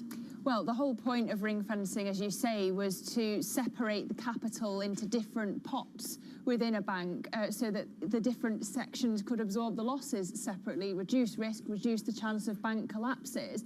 But the government's argument in the UK is that that's unnecessarily trapping capital. So as part of this wider deregulation package, it wants to reduce ring fencing and, as you say, bring about a Brexit Big Bang 2.0. But you have to remember, Margaret Thatcher's original Big Bang was deregulation accompanied by innovation, and the criticism repeated again and again by business leaders is that this government talks a good game on innovation but isn't doing enough to boost growth. Yeah, so because we don't have innovation, because we're at a difficult economic juncture, is this also just trying to deal with Brexit consequences? Well, first of all, it's something of a Brexit misnomer, this Big Bang 2.0 in the context of ring fencing, because the EU's rules weren't actually asking for this ring fencing rule. The UK was an anomaly internationally on this.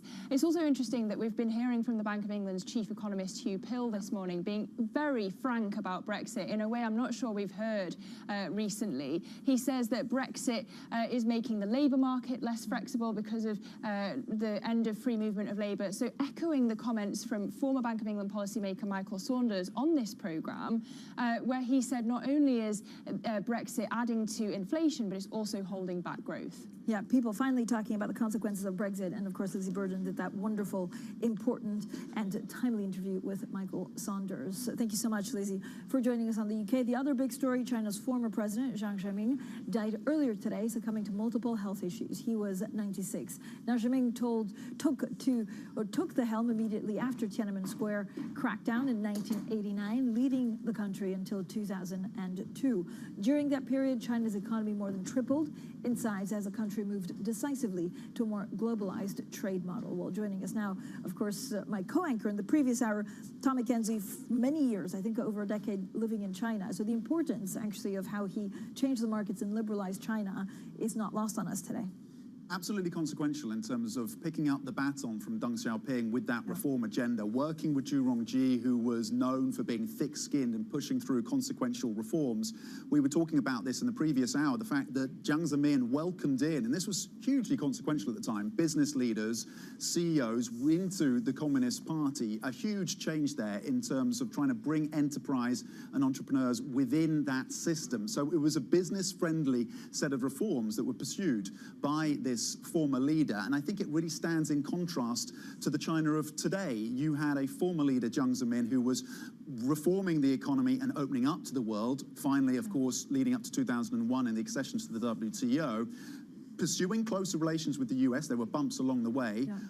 But nonetheless, reforming as well at the same time as pursuing those open relationships and growth of double digits, very different to the China of today. Yeah, and he really brought a reformist, almost liberal streak to China's reforms. What does that mean for China in 2022? Yeah, you speak to the likes of Hank Paulson, for example, the former US Treasury Secretary, who was on the ground in China in the late 1990s in his role with Goldman Sachs, working with Zhu Rongji, for example, who was the premier under Jiang Zemin on some of those reforms, the liberalization, the listing of some parts of state-owned enterprises, for example. And Hank Paulson will tell you it was an incredibly vibrant time at the time. It led to a lot of inequality. There were some payoffs, degradation of the environment, a wealth gap as well. But in terms of those market reforms, consequential. What it means for today is just that contrast. Again, you're seeing tepid growth, of course, across China. COVID-0 is a big part of that, the crackdown on the property sector, the crackdown on entrepreneurs that have driven so much of that growth. So the swing back has been remarkable under President Xi Jinping. And this is a sensitive time. Jiang Zemin had his own power base, so to some extent this is good news for Xi Jinping because that power base was still potent for President Xi Jinping. He had to contend with that, the Shanghai clique of which Jiang Zemin was part.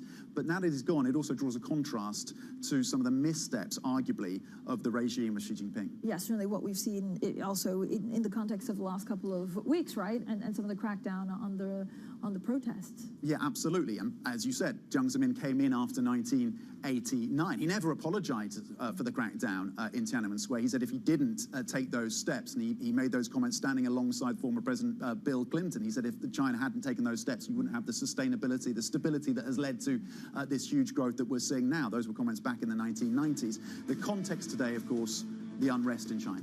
Tom, thanks so much. Tom McKenzie there, of course, with all of his insight and many years in China. Bloomberg Surveillance Early Edition continues in the next hour. Matt Miller, K-Lines in New York, and Edwards here in London. And this is Bloomberg.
What do you say to the cynics that say, look, it's all nice and fine, but a lot of it is greenwashing, and you're not a good company, you're just a less toxic company than some of the other oil majors? Well, the first thing to say is that, you know, I'm a big believer in we need to put ourselves in other person's shoes in life in general. And so I understand that point of view, and I get that people have that perspective. I don't agree with that, obviously, but I understand where they're coming from. We have an enormous challenge as society, which is to provide the world with reliable, affordable, and clean energy. That's what society wants. That's what society needs. And I believe in my heart that a company like BP is actually one of the few companies in the world who can actually make that happen. We can talk about the things that we're going to grow and over the coming years. And I find it hugely exciting and energizing for our organization. But that's what the world needs. And you simply can't go against the grain of society. You can't defy gravity. And that's why we're making the change that we're making.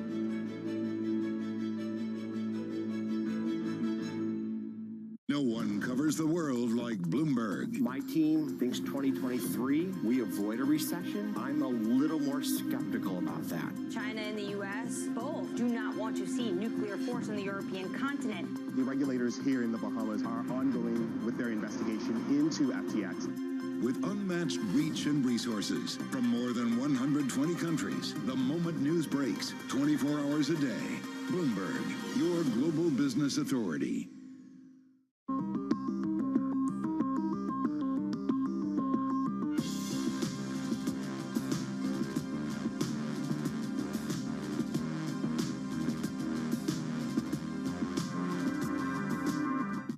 I think that it's hard to put your head around any narrative. Let's just be honest. We've had sort of a shift in, are we in some sort of stagflation fears moment? People were talking about that all day yesterday.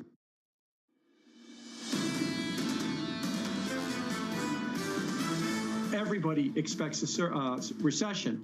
And because of that, everybody expects the Fed to pivot. There's this expectation, optimism, if you will, of a potential pivot. And perhaps the Fed may stop hiking rates sooner than we expect. I think there is going to be a recession. I think it's going to last quite a while.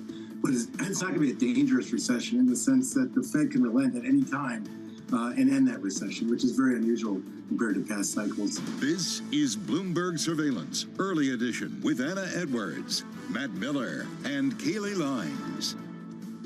It's 10 a.m. in London, 5 a.m. in New York, and 6 p.m. in Hong Kong. Our top stories today. Investors waiting for a signal from Jerome Powell. The Fed chair may cement expectations for a slower pace of interest rate hikes in a speech later today. China sends a warning to protesters angry about COVID restrictions. Beijing is vowing to crack down on what it calls hostile forces and their sabotage. And it's the Brexit Big Bang. The UK plans to relax the ring fencing of banks as it seeks to deregulate the financial industry. Welcome to Bloomberg Surveillance. This is the early edition. I'm Anna Edwards in London with Matt Miller and Kaylee Lines in New York. And Kaylee, gains here on European equity markets. We're really waiting for Jerome Powell, though, and the inflation data here in Europe. Yeah, well, that inflation data coming in a little lighter than expected, just 10% up year on year for consumer prices. The estimate was 10.4, so I'm sure you'll have more on that market reaction in just a moment, Anna. But first, let's catch up on the market action in Asia overnight. Positive end to the month of November, which has been a largely positive month overall. The MSCI Asia Pacific Index rallying about 0.9%, with the gains really led by Chinese stocks listed in Hong Kong. The Hang Seng China Enterprises Index up 2.2% and the Tech Index up 2.8%. Of course, we still have a lot of questions about the COVID-0 policy in China and the relaxation of it, but markets seem largely optimistic. In fact, that Enterprises Index is up 29% this month. That is the best month for that index, going all the way back to December of 2003. So that just gives some context around the size of this rally we have seen. However, interesting to note the Chinese yuan is also rallying against the U.S. dollar today. It's weaker, stronger against the dollar by about 0.75%. The dollar weaker against the offshore yuan by that amount. 708.65 is where we trade. Interesting to see the yuan strengthening, even though we did also get some economic data out of China overnight that showed manufacturing PMI even deeper in contraction territory than expected at 48. The non-manufacturing index also slowing down as well. So it just speaks to the toll COVID-0 has taken on the Chinese economy, and we're all just awaiting updates on that, Matt. Yeah, and we do see the dollar, though, weaker against other currencies as well. The Bloomberg Dollar Index is down today. I'm looking, though, at the gain that we have in futures, 0.25%. And if we do gain in the cash trade, it would be the first gain in a week. Remember, we were closed on Thursday for Thanksgiving. We were down on Friday, down on Monday, down on Tuesday at the end of the day, even if we recovered from some of the bigger losses that we saw earlier in the session yesterday. Right now, the 10-year yield is coming down 373. And remember, we were at 420 just a week ago. So that's more of a tailwind now, less of a headwind, maybe is a better way to put it for stocks. NYMEX crude has just been all over the shop, right? On Monday morning, it was $73. Right now, it's $79.87. So the volatility in crude has been intense to watch. And then Bitcoin, it's not all over the shop. It's still trading at 16,000 right now, 16,870, so a little bit higher than we've seen it over the past few sessions, but still in the same range that it's been since the collapse of FTX. Anna, what do you see in terms of Europe? Yeah, it certainly moved higher yesterday, didn't it, Matt, and then back down. This is what we see on the European markets then. Perhaps another day responding to expectations around Chinese growth. We have the FTSE 100 up by 0.5%, the CAC 40 and the DAX both making modest gains. And Kayleigh mentioned the headline figure when it comes to inflation across the Eurozone. We just got this number at the top of the hour. Euro area November consumer prices rising by 10% year on year. Yes, historically, that's a big number, but it is less than the estimate of 10.4%, which perhaps is what really matters to markets. Or maybe markets moved on that story yesterday when we got that Spanish print, because it was the Spanish print yesterday and then the Dutch print earlier on today that really got the markets thinking, well, maybe, despite what we heard from Christine Lagarde this week, maybe we are talking about a peak in inflation here in the Eurozone. We'll see whether that comes to pass. Certainly the French data told a slightly different story. Not much movement on the euro. I'll dip into the euro here. As a result of that figure, we were up on the euro and we remain so, up by around 0.4%.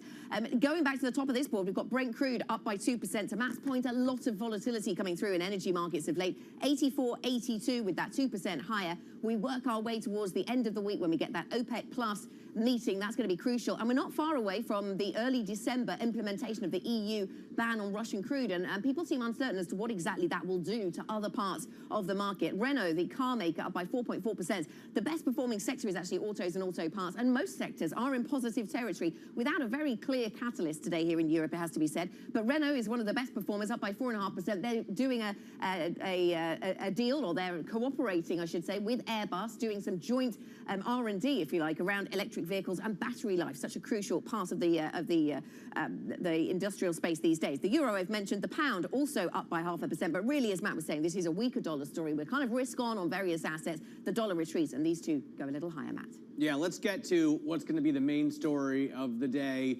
Fed Chair Jerome Powell may cement expectations for a slower pace of interest rate hikes in the U.S. when he speaks at an event in Washington. Meanwhile, Bill Dudley, former New York Fed president, told Bloomberg he sees the central bank pausing rate hikes once they get to the 5% range. They're stressing the longer rather than the ever higher. So I think once we get to 5.25, 5.5, I think they'll relent, and then they'll just sit there and wait for that restrictive monetary policy to slow the economy down, generate more slack in the labor market, and that will gradually push both wage inflation and services price inflation down. Valerie Teitel joins us now, Bloomberg Markets reporter, to talk about what to expect from, I guess, the step-down confirmation today is what we think we're going to hear from Jerome Powell, right? Yeah, exactly. So we know he's speaking at the Brookings Institute, Matt, which is focused on the labor market. So a lot of his comments that he might use to do that is talking specifically about the labor market. And before he goes on air, we get the updated JOLTS data. We know that this came in strong last month. We're still hovering around 2 job openings for every unemployed person in the U.S., and that's still quite a strong number, which is likely to lead to further wage inflation gains heading into next year. And look, using these things, he'll probably communicate that these strong data is underlying their commitment to tighter policy for longer. The other strong thing about the labor market is jobless claims. The 4-week average is now hovering around 225K. And we know from their SEP projections from September that the Fed really wants to see an unemployment rate around 4.4%. Jobless claims hovering that low is not consistent with inflation rising next year. So he can use these things to justify that, yes, we do intend to step down to 50, but unless we see further cracks in the labor market, our destination is not going to meaningfully retrace. They could do this in many ways in the next meeting, one of which is widely expected. They'll be revising the DOT for 2023 higher. So eyes on things like that he maybe will say today. But look, this is probably the last big thing we'll hear from Powell before the blackout period, and the market is going to be watching any comments very closely. Absolutely. Bloomberg's Valerie Teitel, thank you very much. A preview on what we can expect from Jerome Powell later. Now over to China. The former Chinese president Jiang Zemin has died at the age of 96. Jiang presided over more than a decade of dramatic economic growth following the bloody 1989 crackdown on pro-democracy demonstrators in Tiananmen Square. This comes in the wake of widespread protests in China over strict COVID restrictions. Rebecca Chung-Wilkins joins us now, Bloomberg Asia Asia government and politics correspondent. Rebecca, remind us of the role that this man played in the Chinese development story. Well, Jiang Zemin, under his watch, it really was one of the most extraordinary periods of growth for the Chinese economy. He presided over a period of openness, of economic prosperity. And of course, it was under him that China joined the WTO. He was an English speaker. He also resumed ties with the US.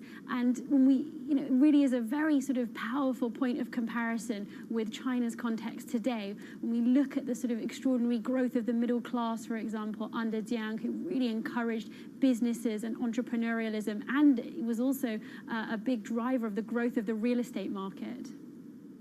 Rebecca, as we've been speaking with you, a red headline just crossing the Bloomberg terminal that the Chinese yuan has advanced 1% versus the US dollar amid reopening hopes. That's the onshore yuan. The offshore yuan is still also stronger by about 0.8%. Interesting to see a stronger yuan even after we got weaker economic data in the form of PMIs overnight. How does the weaker economic data balance with the reopening story that the market has been so focused on?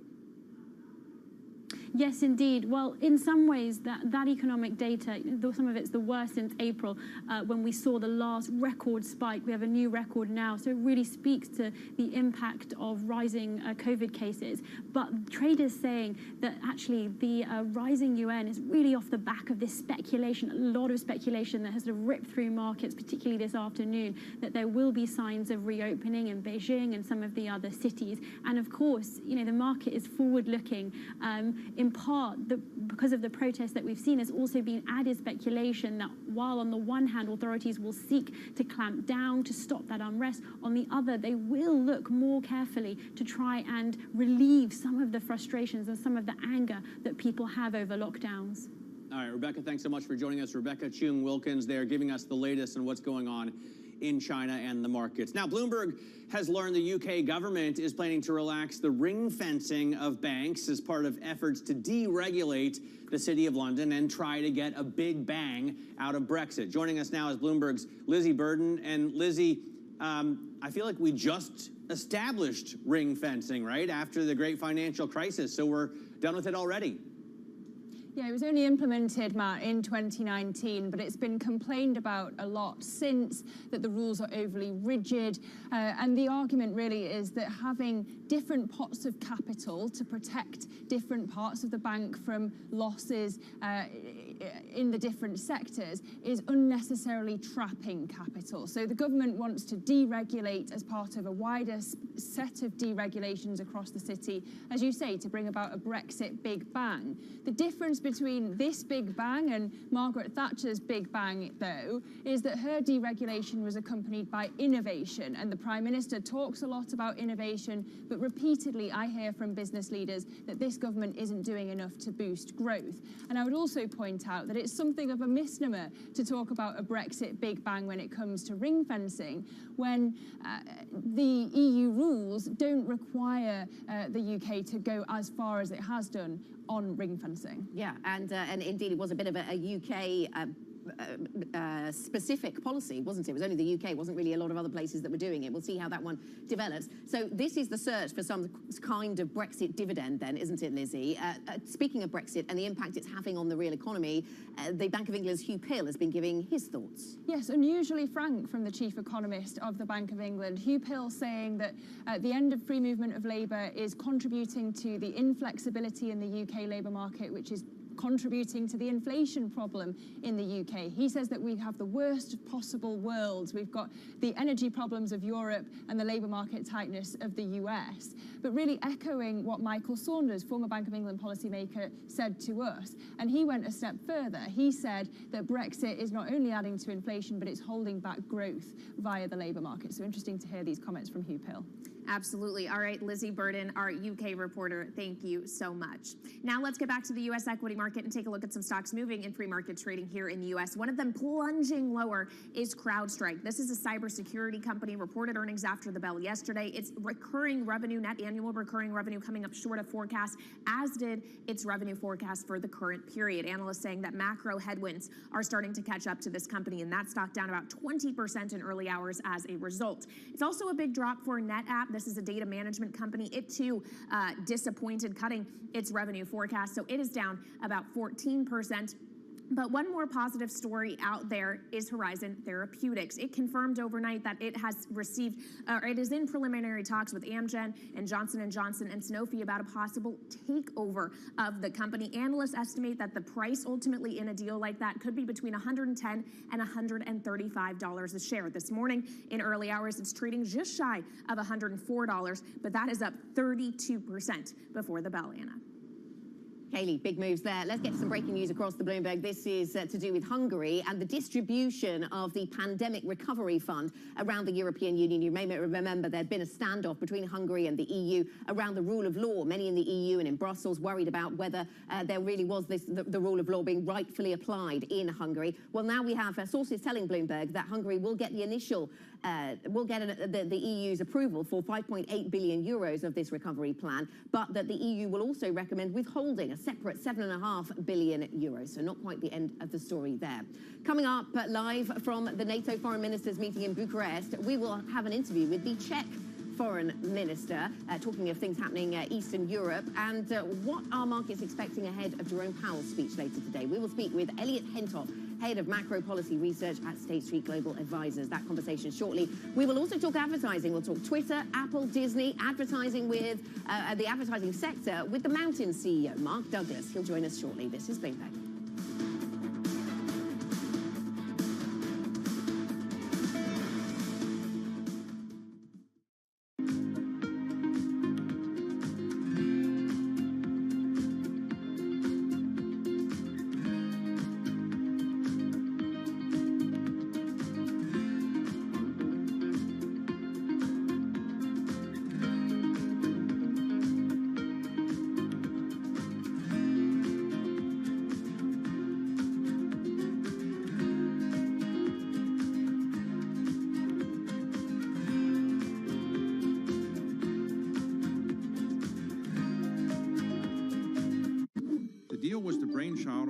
CEO Mark Rowan. In January, Apollo closed its $11 billion all-stock merger with Athene Holding. It had already owned 35% of the insurer.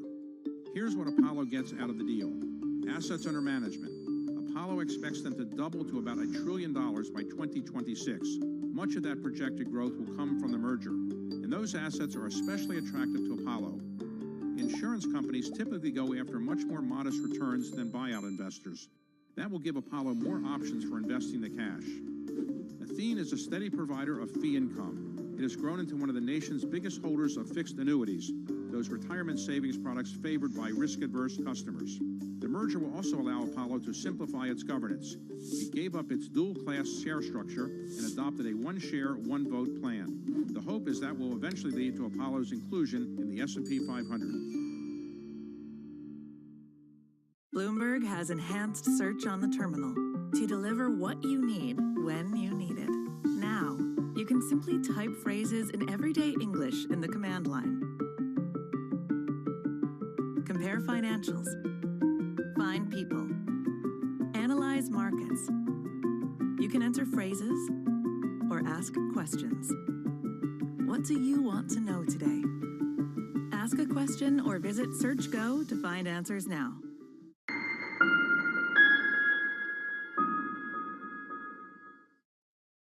This Friday, all eyes are on the jobs report. Jobs report Friday is going to be huge. It's the final stretch of 2022. Is there actually going to be some change in the tone? Wage data might be more important than the CPI. This Friday, Tom, John, Lisa, and Mike will bring you crucial data and expert analysis at terminal speed. The labor market is stronger than people have thought it would be. The recession is not here yet, but the check is certainly in the mail. We're going into a downturn at full employment. The November Jobs Report, Friday on Bloomberg Television and Radio.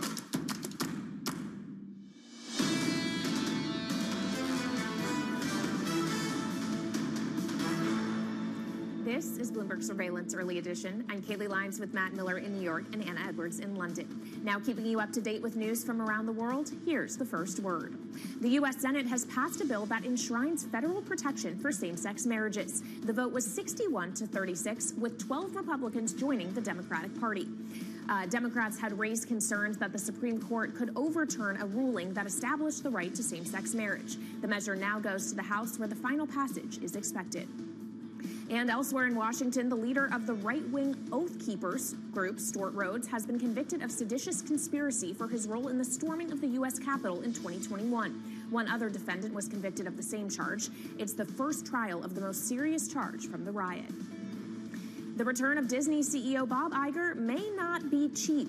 In a filing, the world's largest entertainment company warned investors that changes in management and strategy being contemplated by the new leader, or new old leader, could result in impairment charges. Last week, Iger said in a memo he's considering changes in Disney's management structure. It's one of the few corners of Sam Bankman-Fried's crypto empire that remains solvent. Bloomberg has learned that LedgerX will make $175 million available for use in FTX's bankruptcy proceedings. That would provide a fresh pool of money that could be made available to investors scrambling to recoup losses, Matt. All right, let's get back right now, though, to the NATO foreign ministers meeting in Bucharest. Bloomberg's Maria Tadeo is there, and she's got an interview with the Czech foreign minister. Maria, take it away. Yes, Matt, and we continue here at day 2 of NATO, and I'm happy to say I'm joined now by the Czech Foreign Minister, Mr. Lipavsky. Of course, your country is holding the rotating presidency of the European Union on top of that. And the obvious question today, we heard from the Secretary General, the war in Ukraine is changing. This is not just a military war. This is now an energy war. It's a winter war. Vladimir Putin wants Ukrainians to freeze this winter. Now, my question is, tomorrow is December 1st. Why are we only just debating this now? We knew he was going to go after the infrastructure. We know it gets cold in Ukraine. Why is it only now that NATO focuses on this? So the Putin's energy war on Europe has started 1 year ago when he manipulated the energy market with gas. I think we all witnessed ups and downs and extraordinary events which happened to Nord Stream 1 and 2. And we are now in a situation where the Russian strategy in Ukraine dramatically shifted to pure destruction and terroristic actions, basically, against the civilian populations. So the NATO summit today and yesterday has a clear message that this won't be tolerated, that we will help Ukraine to protect its sovereignty and territorial integrity. We are not discussing it only just now. We knew this may come, and of course our reaction is quite fast, and every NATO member country and any EU country is doing a lot on the scale of humanitarian action in regard to Ukraine. But yesterday, though, the Ukrainian foreign minister, Mr. Kuleba, he said, we are grateful, of course, to allies and friends, especially in Eastern Europe, but the kind words are not going to do it. They need to be fast. We fix something, the Russians break it again. The country's in blackout. What's going to happen out of this meeting, quickly, fast, that's going to be deliverable to Ukraine? So on this NATO minister, we agreed for a comprehensive package of non-lethal help for Ukraine, which will be very important for the army, but also civilians to went through this harsh winter. Definitely we cannot allow Putin to use winter as a weapon. That's something which is unthinkable, and there's a strong resolution of all NATO countries that will help to Ukraine. When you have people freezing to death in 2022 in the heart of Europe, you say that's terrorism. Would you also say it's genocide? Please don't push me into corners. I think even my Czech parliament clearly said that this is a way of terrorism, and these practices, when they, even on TV, the propaganda speaks about destruction of Ukrainian nation, definitely we could be even using words such like that, but, you know. And you mentioned the Russian propaganda. A lot of the narrative now that they say is the more weapons you send to Ukraine, the more you help them, the more this is going to escalate. And it's either Russia wins or it's World War III. Is that bluff? And should NATO call it out? I wouldn't spin it out of the reality. The reality is that Ukraine wants to fight for their freedom, for the values to which the West adheres, and it is not only our moral responsibility, but In terms of Czechia, it is a very practical thing that Russia will be stopped in Ukraine and that the imperialistic ambition won't continue. You believe he has imperialistic ambitions? They are screaming all around the occupation of Moldova and Baltics. You know, we lived 40 years under the Soviet umbrella. This was the Moscow rule. So definitely we don't want to spread this kind of old-fashioned 19th century colonialism anymore. And of course, in Eastern Europe, the message is clear. We want nothing to do with Russia. We're never going back to that. But that on the next question, we talk about Eastern Europe, a special history with Russia, complicated, difficult. You just said it. We don't want to be in this umbrella anymore. And it's not complicated. They just wanted to rule over us, and we don't want to be part of the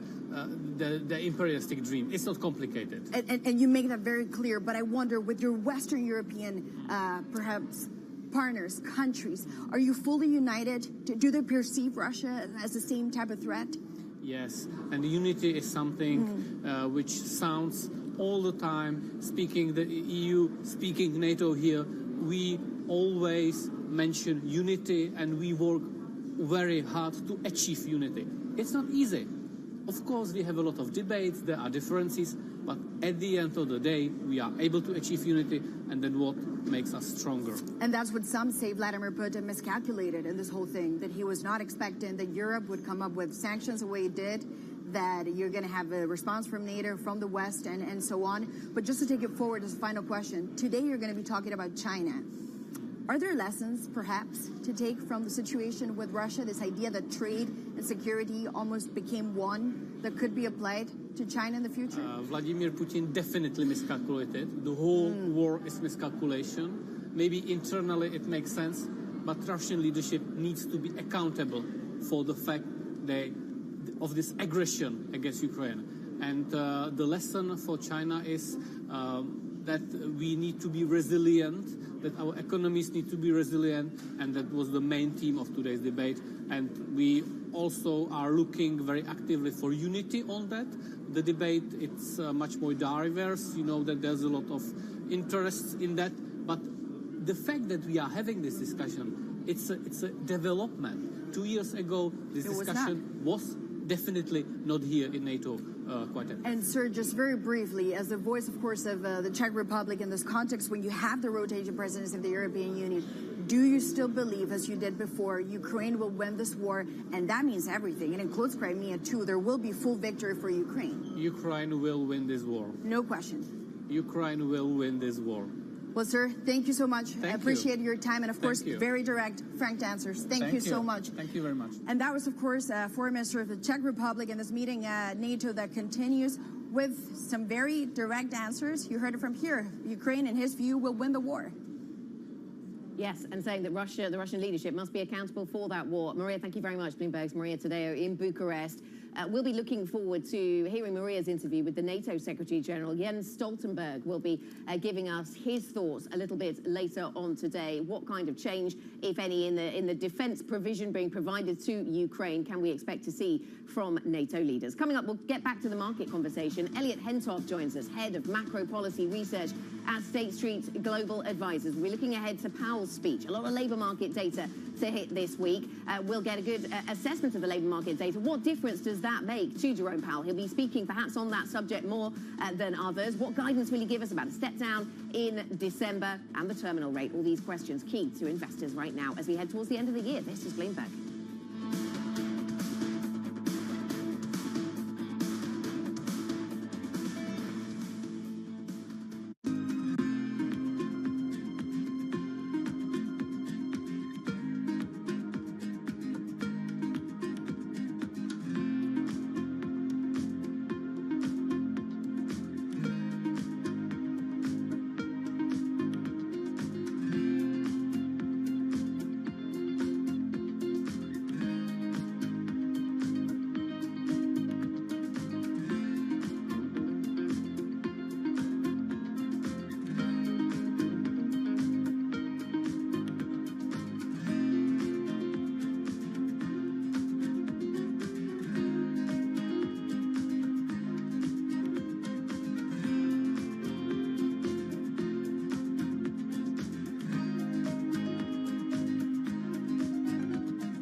nurturing also can come from men, and it's one of the qualities, I guess, that you found in your mentors that also pushed you up. Do we need even more nurturing post-pandemic? Is the way that we talk with employees going to change? I think talent becomes the single biggest differentiator of a successful entity versus an unsuccessful entity. So you've got to do everything possible to hire, train, retain, put your arms around talent. I mean, you really got to focus on your talent. In the past, it's always been give them money, show them that they have an upward mobility and can make even more money, and that's the only reason people come to work. I think post-pandemic, we are seeing more and more people say, I have to worry about me as a person. I have to worry about my family. I want to worry about my well-being, my mental health. So we've got to start encompassing people as holistic humans as opposed to a tool of the trade, which means that we have to engage with them head, heart, and hands, not just head and hands. The heart has to be engaged.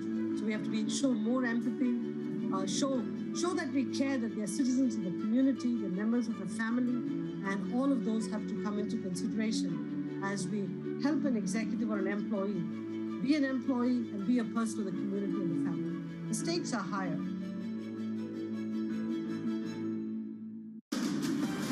From the world of politics to the world of business, Balance of Power with David Weston brings you news, analysis, and insight from and about politics power players. Balance of Power, weekdays on Bloomberg.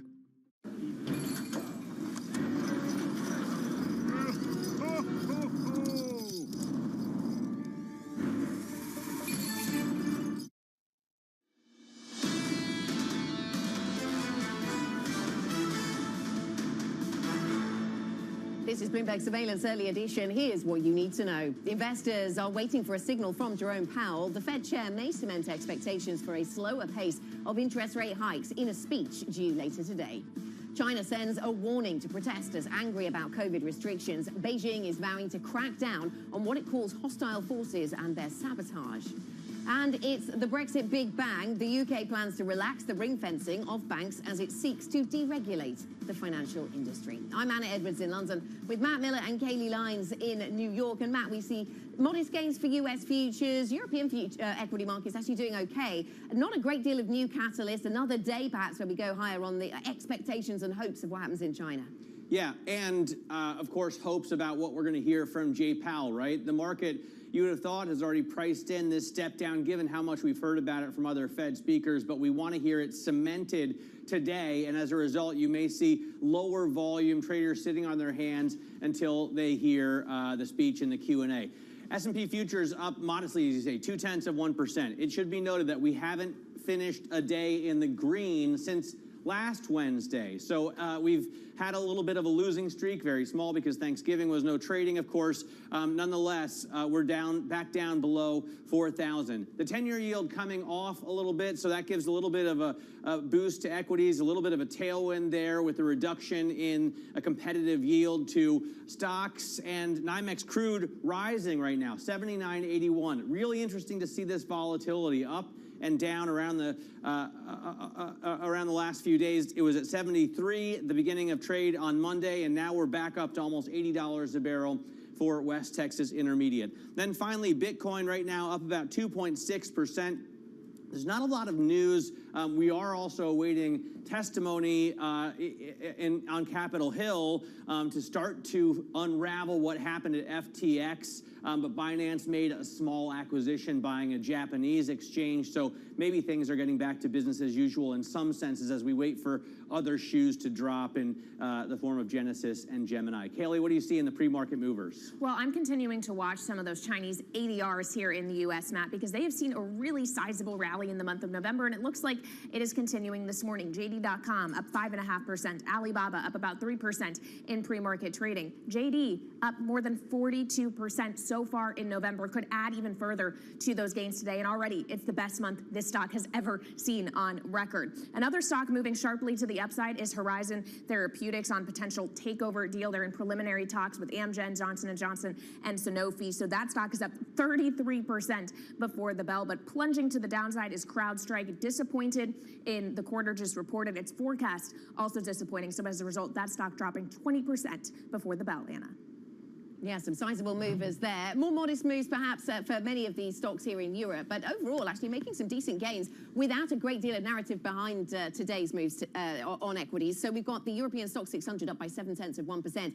Nearly all sectors in Europe are in positive territory. That's been the case for much of this morning. The energy sector doing pretty well. We've got Brent crude up another 2%, but that's only down at 84.73. Such a lot of volatility in oil prices over recent days as we work our way towards the OPEC Plus meeting at the end of this week.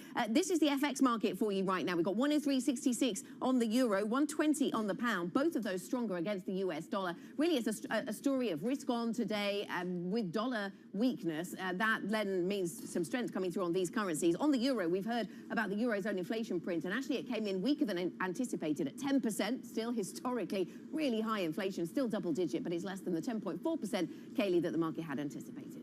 All right, Anna, well, on the subject of inflation, of course, we're all awaiting Chairman Powell's commentary on inflation and the labor market and the trajectory for monetary policy later today. So joining us now to discuss is Elliot Hentov, head of macro policy research at State Street Global Advisors, who's joining us from Munich this morning.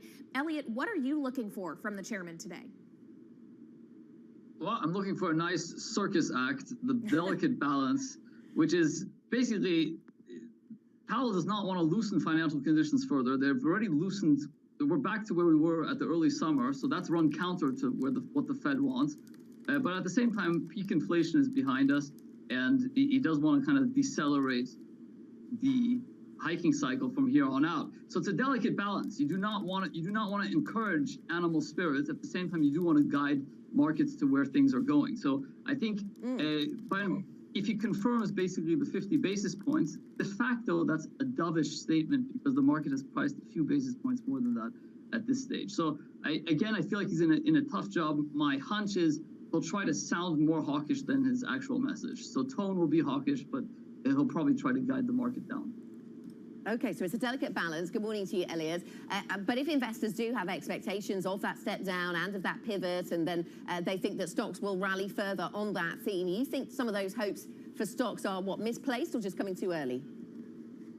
Coming too early. Look, I hate it when people say this time is different, and I just don't buy it. There's never been a bear market that ends before the recession starts. That just has never happened.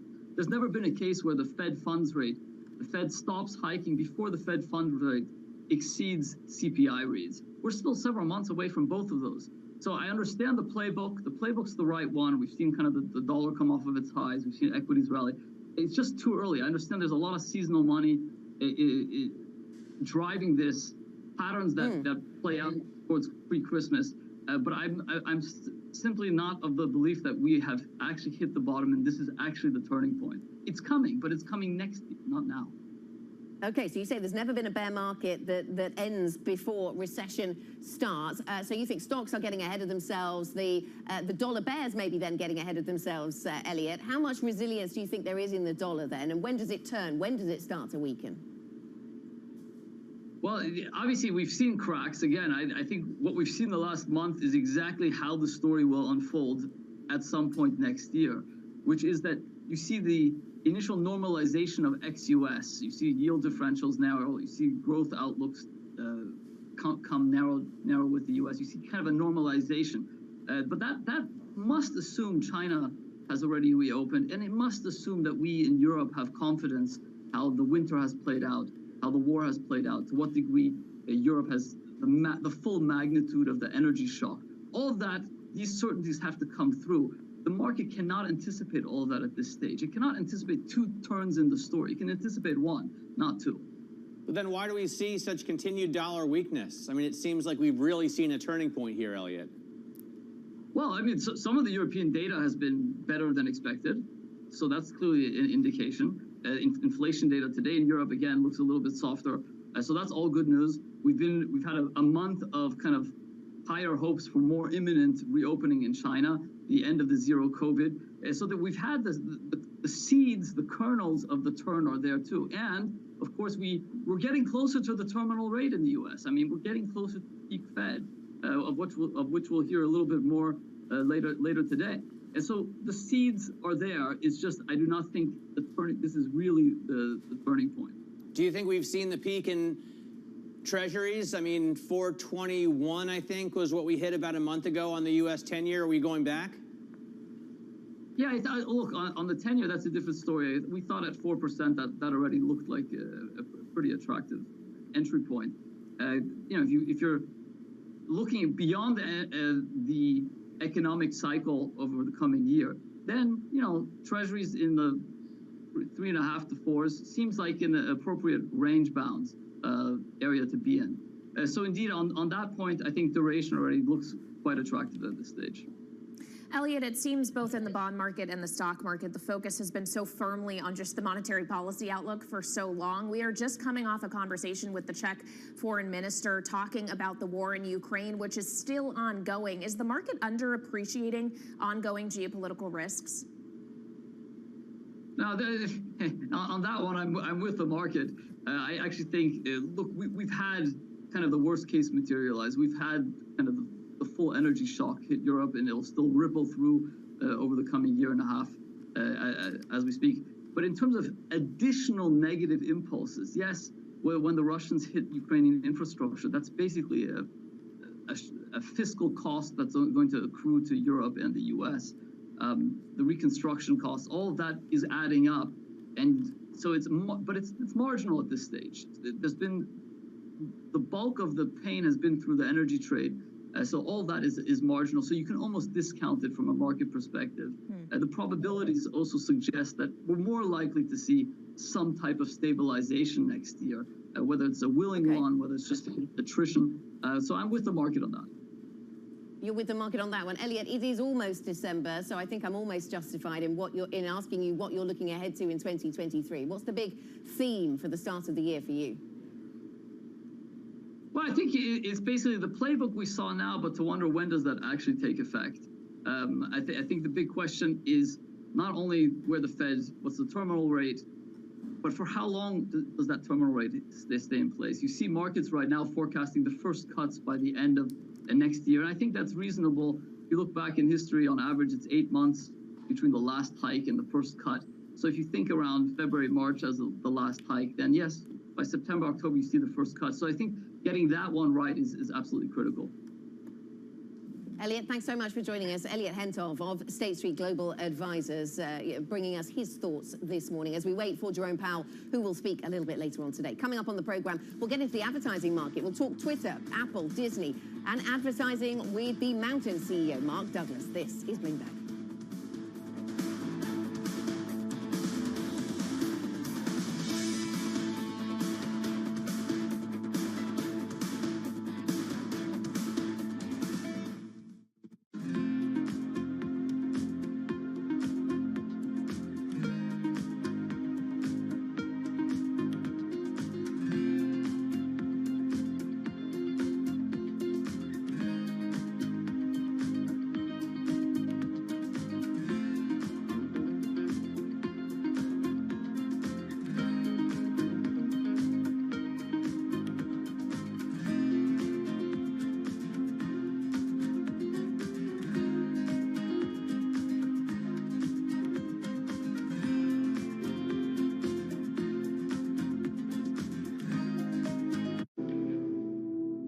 Material samples brought back from objects in space can shed light on billions of years of our solar system's history, including details about the origin of life here on Earth.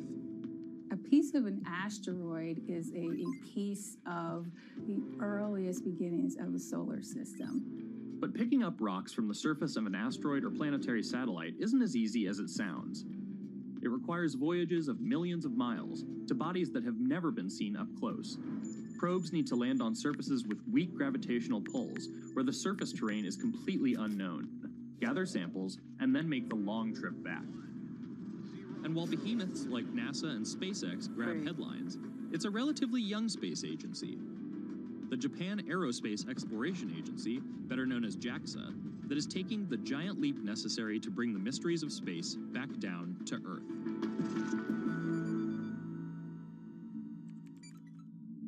No one covers the world like Bloomberg. My team thinks 2023, we avoid a recession. I'm a little more skeptical about that. China and the U.S. both do not want to see nuclear force on the European continent. The regulators here in the Bahamas are ongoing with their investigation into FTX. With unmatched reach and resources from more than 120 countries, the moment news breaks, 24 hours a day.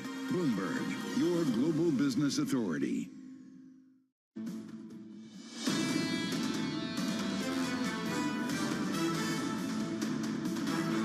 This is Bloomberg Surveillance Early Edition. I'm Matt Miller with Kaylee Lyons here in New York. Anna Edwards with us out of London. Now, billionaire Elon Musk is publicly attacking Apple in a battle that pits the owner of Twitter against one of the company's top advertisers. Musk says that Apple has cut its Twitter advertising and threatened to block the social network from its App Store. Mark Douglas is president and CEO of Mountain. It's an advertising software company, and he is generally an expert on the media, so we bring him in on this and a few other topics. Mark, let me start with Apple and Twitter because it's such a fascinating feud. Can Twitter survive if it's not in the Apple App Store? No. So I think there's another question. Can Apple survive if it were to use its power to basically cancel Twitter? So I don't think this is all just Apple. This is a major company in terms of Twitter with a major CEO. So I think Apple is not in a position to just unilaterally just cancel apps because of what amounts to their personal opinion about the company. Do they have to continue demanding that Twitter and other businesses in the App Store use the Apple payment system? I mean, the threat is that Elon Musk, famous, of course, for making his money first at PayPal, starts his own payment system in Twitter and then tries to circumvent the 30% gate fee that Apple charges companies to be in the App Store. Well, I mean, there's two things at work here, right? Because if you use Spotify and you subscribe to Spotify, you don't do it through the app. It's actually a very weird process. You have to actually go to Spotify's website to buy the subscription. So Spotify is going around the 30% fee. So that's one issue. Twitter, could do something similar, and whether that's fair or not, can be debated. The other issue in terms of canceling the Twitter app, I don't think that has anything to do with fees.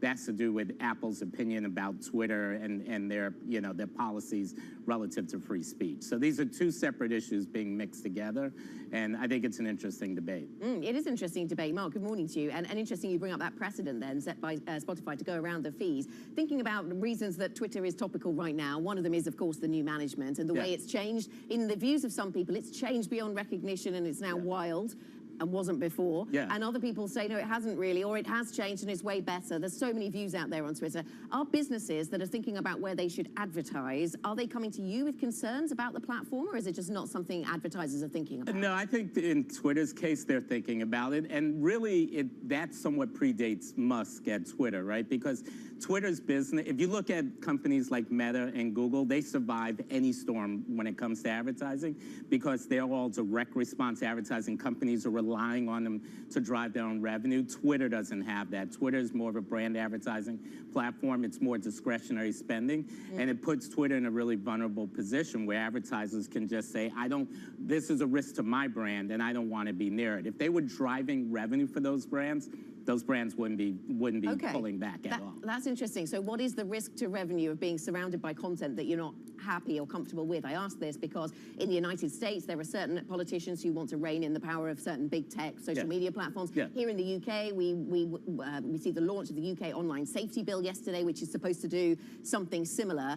And online platforms have said, well, if it drives down engagement, we make less money out of it. And that's been the resistance. What do advertisers feel through that? Well, like I said, I think the largest advertisers, their primary concern is always what they refer to as brand safety. How does this reflect on my brand? And so anytime there's any controversy, they're generally going to run away. So they're pretty risk averse. For the largest brands, for mid-sized brands, emerging brands, smaller companies, they are relying on these companies in order to get in front of consumers and make consumers aware of their products. They don't have that luxury. They're all in on trying to basically drive revenue.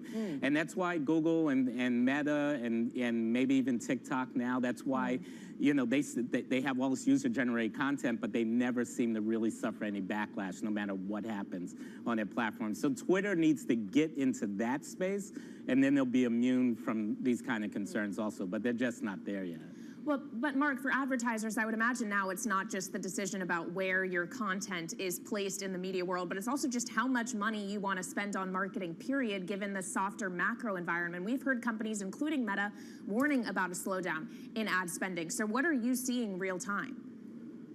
Well, this summer, I think, was really, really soft in the ad business.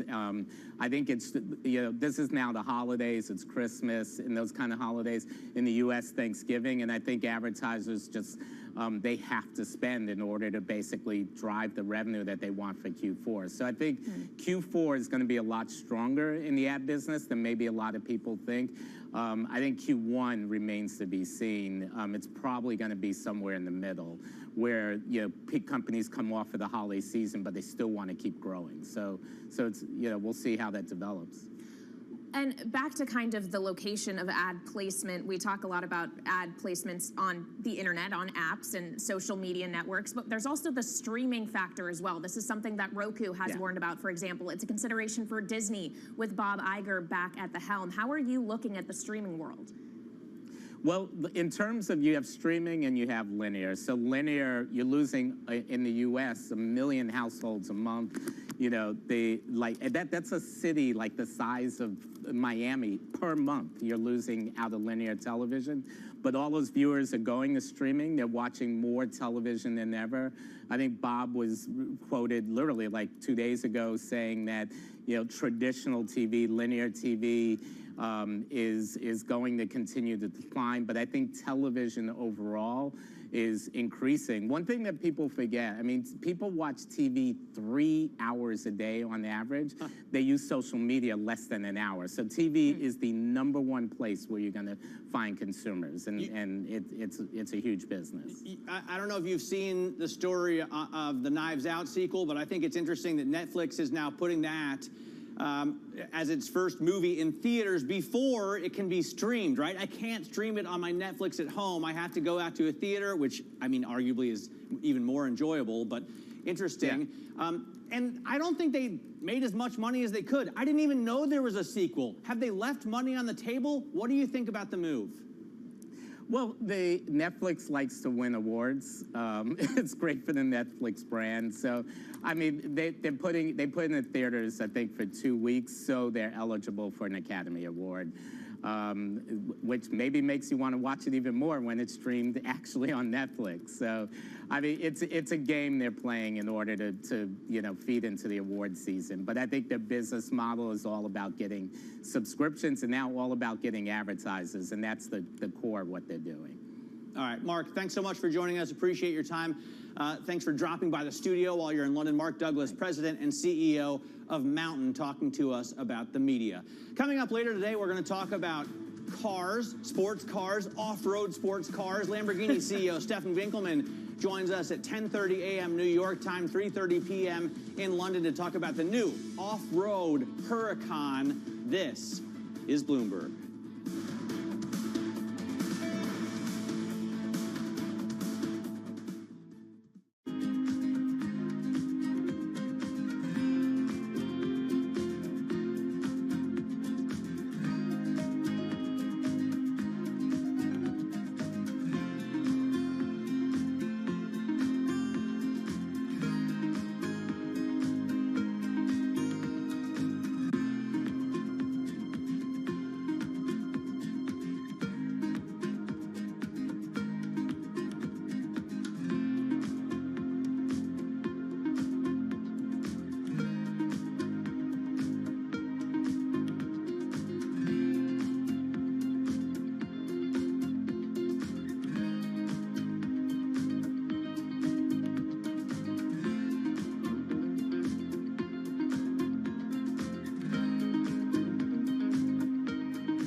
When you think of cutting-edge technology at sea, you might be thinking of stuff like this.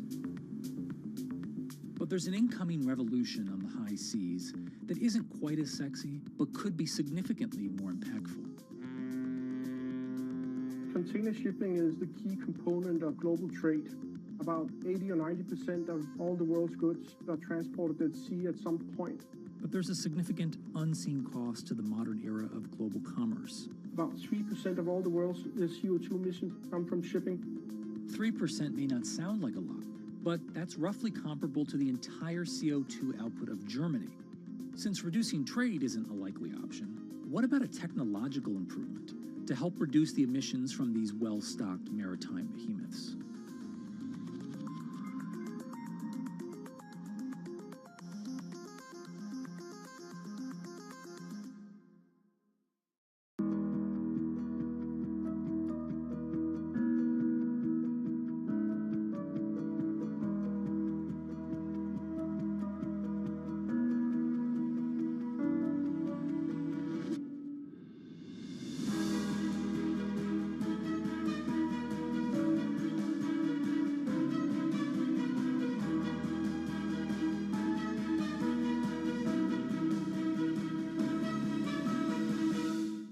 Market that over the past few weeks has made it clear it wants to go higher. It got a little spooked by the idea that geopolitical tensions are rising.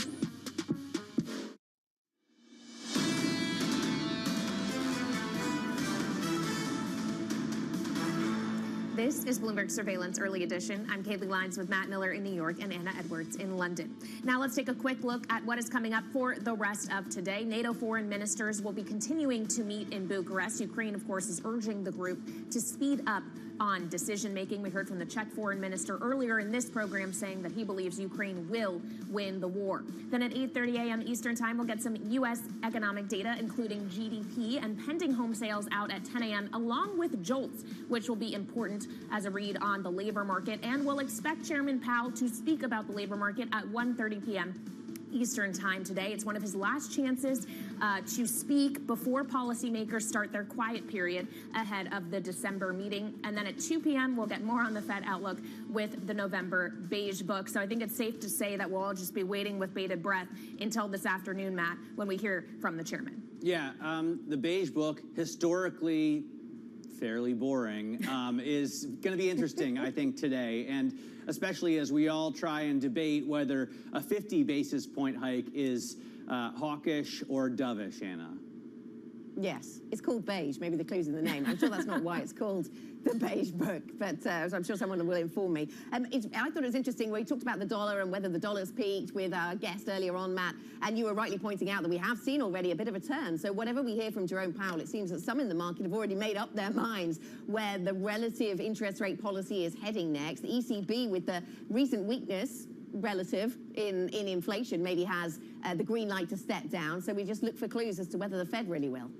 Yeah, but the ECB, I think, needs to go further. That must be why the euro is doing well against the dollar right now. I can't understand otherwise why we would see weakness in the greenback, especially compared to the pound and the euro. And one guest told me earlier on this week that the ECB and the Bank of England and all the others won't want to do the jumbo hikes without the cover of the Fed. So we'll see where that leads us. That is it for Early Edition. Surveillance is ahead. We'll be hearing from Steve Orth of Federated Hermes, among many other voices. They'll get you set up for Powell's speech a little bit later on. A talk, of course, focused on the Fed and the path of Fed rate hikes and the terminal rates next year. This is Bloomberg.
So you've built a successful company, but you might not want to run it for the next 10, 15, 20 years, or do you? And if you didn't, would you want to go into government? If the president called you to serve our country, would you go into government, or would you start another company?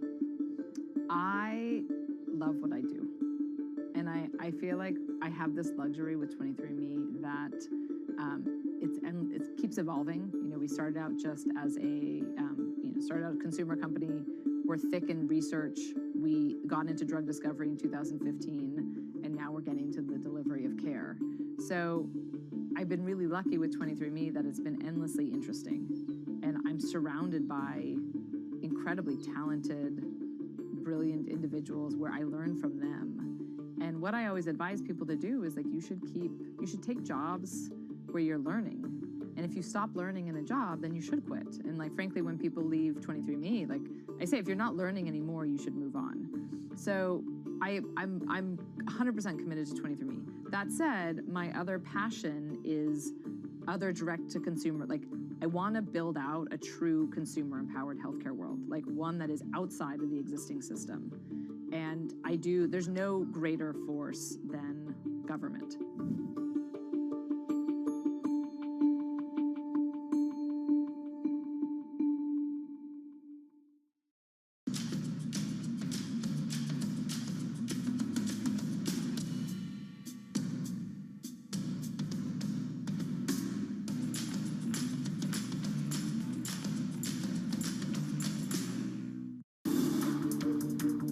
Every Friday with 30 minutes dedicated to fixed income, I'm Jonathan Ferro. This is Bloomberg Real Yield.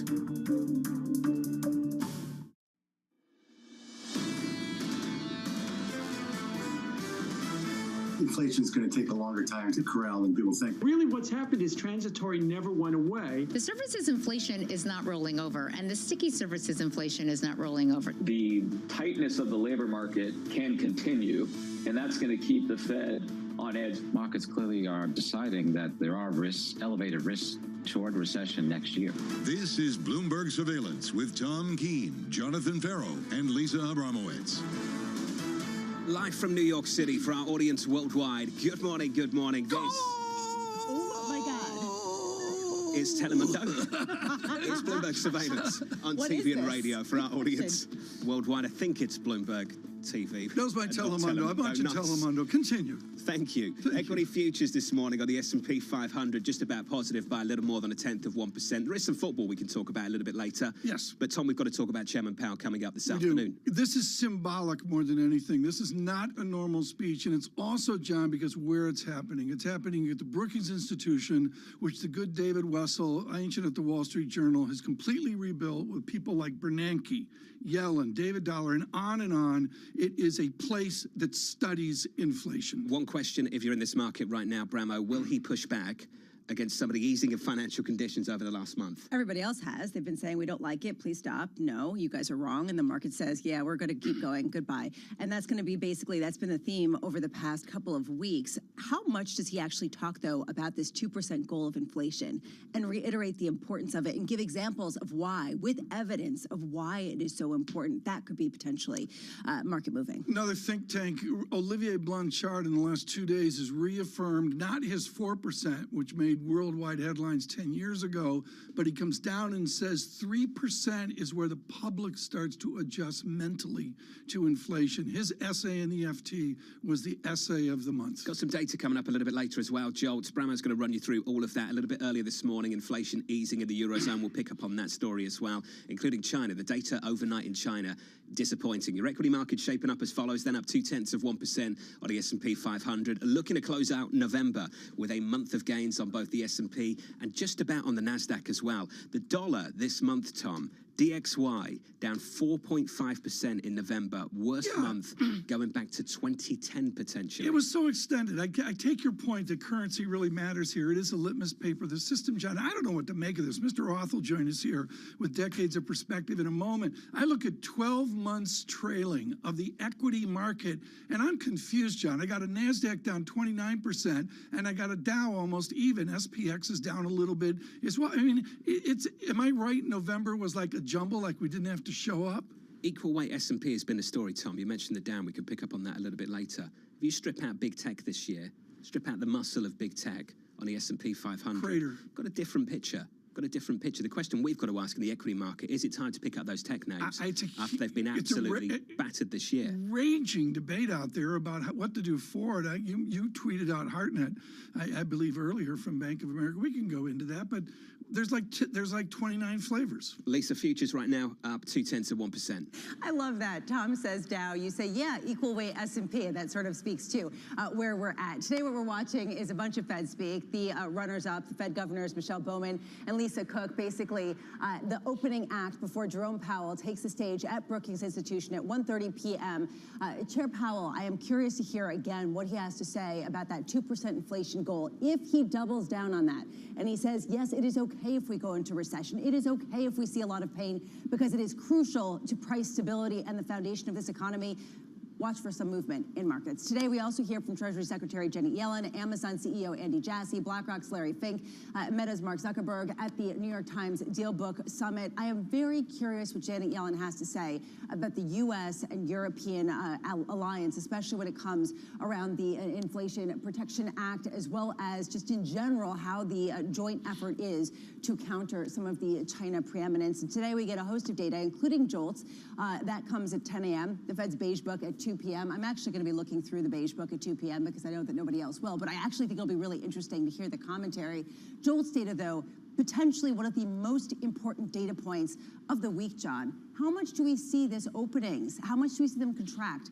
Sort of the stealth tightening in the labor, stealth loosening in the labor market. Do we see that, or do we see an ongoing increase in the openings because it is not the same market for tech as it is for, say, retail, as it is for, say, services? At 2 p.m., I'm not even pretending, Tom. Poland, Argentina.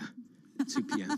Okay, fair. Beige Book. It's great. Poland, Argentina. We can talk a lot about this because I think it's really captured the imagination here. John, I got one arch question. What does the significance of the ratings up so much now mean to the U.S. hosting the World Cup in 4 years? I think it's huge. I've adjusted, yeah. I'd like to see Team USA really progress, Tom, and lay a solid foundation for hosting this in 4 years' And time. they're the third youngest team. I learned this on Telemundo, folks. You're up to speed.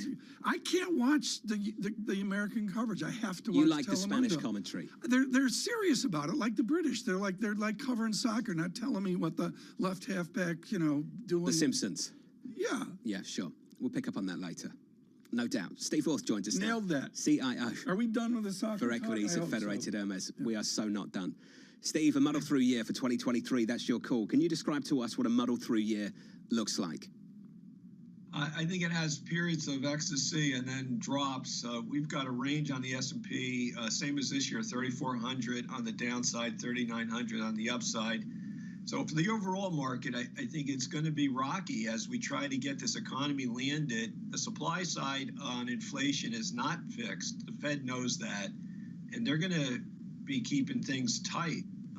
People are waiting for the Fed to pivot. We've all been trained in V's. I mean, the last 15 years, there's been nothing but V's in the economy, in real estate markets, the stock market in 08, 09, and again in 20, the European crisis.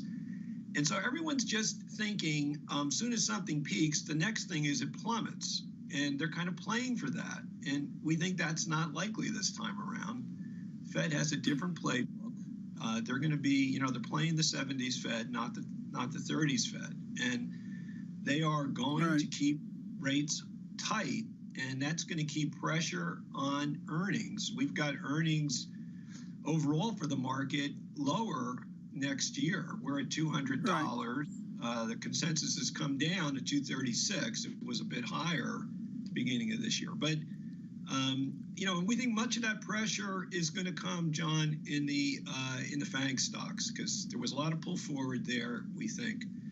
And I think as those earnings expectations come down to earth, you have the risk that even the multiples come lower. So as tempting as these tech stocks are, they're down big this year, as you guys were just talking about. We just don't think now's the time to pile in. We're sticking with our conservative dividend strategies. We think if you can make Steve, that's where I wanted to go. You and I read Graham Dodd and Cottle. It was on railroad stocks and fundamental analysis. if I need to do fundamental analysis now and read Graham Dodd and Auth, I mean, that's a great book, by the way, 7th edition. Steve Auth, what's the fundamental analysis you and your team are doing now in this jumble? We're number one looking at balance sheets. We want strong balance sheets. We want companies that have solid cash flows in pretty boring, stable businesses that are less suspect to, big changes in the economic cycle. So, they have kind of stable platform of business. They have some pricing power, so they can pass through some of this inflation and, can kind of maintain margins and are committed to paying a healthy dividend stream. Our dividend portfolio's got a 4% gross yield on it. You can sort of make money doing that, especially in an environment where the overall market is going to be kind of bouncing. Steve, help me with the banks. This year, JP Morgan down by almost 14%. Goldman's pretty flat year to date. Morgan Stanley down 7%, Citi down 21%, Bank of America down 16.8%. The names are all over the place, Steve, year to date. You picking up the pieces here at all? We are. We're actually a little bit light on the banks, but we're edging into them. The one reason the banks are down is, again, the V-shaped believers in things are waiting for some credit cycle event that's going to take them down. And that just hasn't happened. We think that's not likely to happen, actually. I mean, maybe a little bit of, a deterioration in credit, but the underlying economy, the consumer's pretty good shape. The balance sheets of the banks are solid, 2 or 3x what they were in 0809. And, like a JP Morgan's trading at 11 times earnings, and it's got a 3% dividend yield on it. I think the banks are probably oversold here and are a good place to hide out in a rocky environment next year if you think we're not heading into a financial crisis, which we don't think we are. Steve, wonderful to catch up with you, sir, as always. Steve Auth there at Federated Hermes. On a story for the financials and the broader equity market, banks have all been all over the place this year, Lisa. It's rather like tech. I was going through the tech names last night. Amazon down 45% year to date, Facebook down 67%, Microsoft down 28%, Apple down 20%. We often talk about this. It's not just one big group of names. They're very, very different business stories. With respect to the banks, higher rates should be a good thing, all things considered, because they get more income. On the flip side, that negative yield curve that we've been talking about, the inversion, means that they cannot make money. They cannot capture the differential in lending long and having short-term capital and borrowing short. And that, to me, is a distinguishing feature. It's hard to see when this inversion can really de-invert, right? And we've been talking about that for a while. Well, what's going to drive it? One of two things, right? You either get a 10-year yield that starts to spike higher or a 2-year yield that starts to drop. And the Federal Reserve is pretty committed to keeping things where they are at the front end. Bank of America is saying that you could see that curve normalize pretty quickly if the Fed starts to cut rates or if the Fed starts to move away.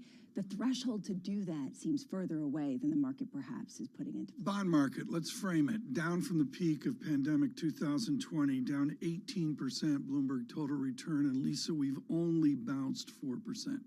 I mean, what's so interesting to me is, yes, bonds are better, price up, yield down, but it's teen swings. If you're like a pessimist, like you, yes, and you're looking out for next year, then well, let's take it. Yeah. So if you're a pessimist, then you say, oh, you've had bad returns, don't go into it. If you're an optimist, you say you had bad returns, like me. Yeah, sure. It might be a good time to capture it next year. It's this role reversal. Welcome back, Tom. Mona Mahajan coming up. Looking forward to that from Edward Jones in the next hour. Live from New York City. Paper out of it. This is Bloomberg.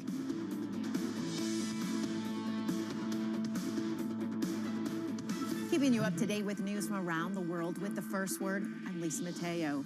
Inflation in the Eurozone has slowed down for the first time in 1.5 years. The reading for November was 10% less than the median estimate. Now that offers a glimmer of hope to European Central Bank in its struggle to curb the worst inflation and a consumer price shock in a generation. Federal Reserve Chairman Jerome Powell may cement expectations for a slower pace of interest rate hikes in the U.S. today.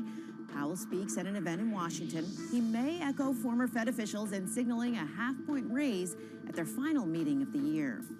A major change is on the way for British banks as part of the so-called Brexit Big Bang. Now, Bloomberg has learned that the UK will relax the fencing of banks as part of the effort to deregulate the financial industry. Ring fencing requires banks to separate their retail banking services from their investment and international banking activities. The U.S. Senate has passed a bill that enshrines federal protection for same-sex marriages. The vote was 61 to 36, with 12 Republicans joining the Democratic majority. Democrats had raised concerns that the Supreme Court could overturn a ruling that established the right to same-sex marriage. The measure now goes to the House, where a final passage is expected. Former Chinese President Jiang Zemin has died. Jiang presided over more than a decade of dramatic economic growth following the bloody 1989 crackdown on pro-democracy demonstrators in Tiananmen Square. China's economy more than tripled in size in the 13 years Jiang was in power. At the same time, though he resisted political reform, Jiang Zemin was 96. Global news 24 hours a day on air and on Bloomberg Quick Take, powered by more than 2,700 journalists and analysts in more than 120 countries. I'm Lisa Mateo. This is Bloomberg.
When the price of anything goes up, the consequences reach far beyond what you'd expect.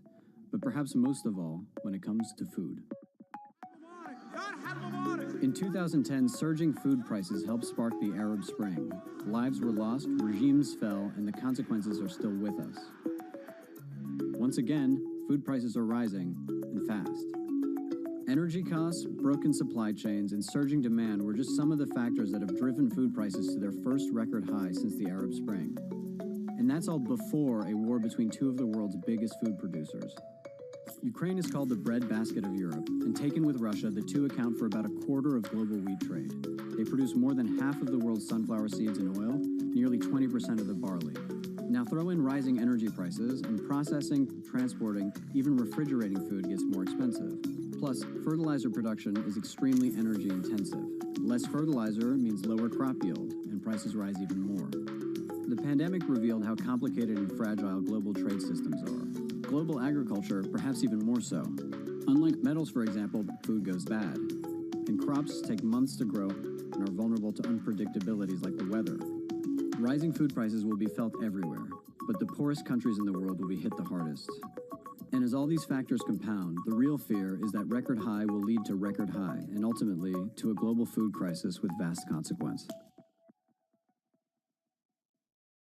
Power, policy, politics. From the White House to the Hill, Bloomberg covers the leaders in legislation. That was really a tectonic shift for this White House. The theory of this bill, as I understand it, is there'll be a multiplier effect. How did Democrats mobilize specifically younger voters? Bringing you the political news you need to know. The president has made it very clear that this is a significant focus. For the intersection of Wall Street and Washington, nobody covers politics like Bloomberg. You will shed light on dark matter. You will make aging optional. Because when you subscribe to Bloomberg, you won't just get news. You will get insight into limitless possibilities. Before you change the world, Bloomberg. Bloomberg has enhanced search on the terminal to deliver what you need when you need it. Now, you can simply type phrases in everyday English in the command line. Compare financials. Find people. Analyze markets.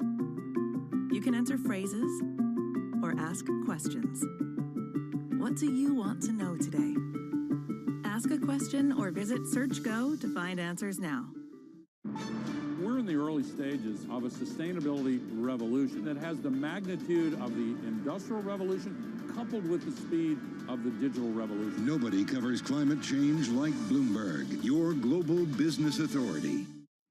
This Friday, all eyes are on the jobs report. Jobs report Friday is going to be huge. It's the final stretch of 2022. Is there actually going to be some change in the tone? Wage data might be more important than the CPI. This Friday, Tom, John, Lisa, and Mike will bring you crucial data and expert analysis at terminal speed. The labor market is stronger than people have thought it would be. The recession is not here yet, but the check is certainly in the mail. We're going into a downturn at full employment. The November Jobs Report, Friday on Bloomberg Television and Radio.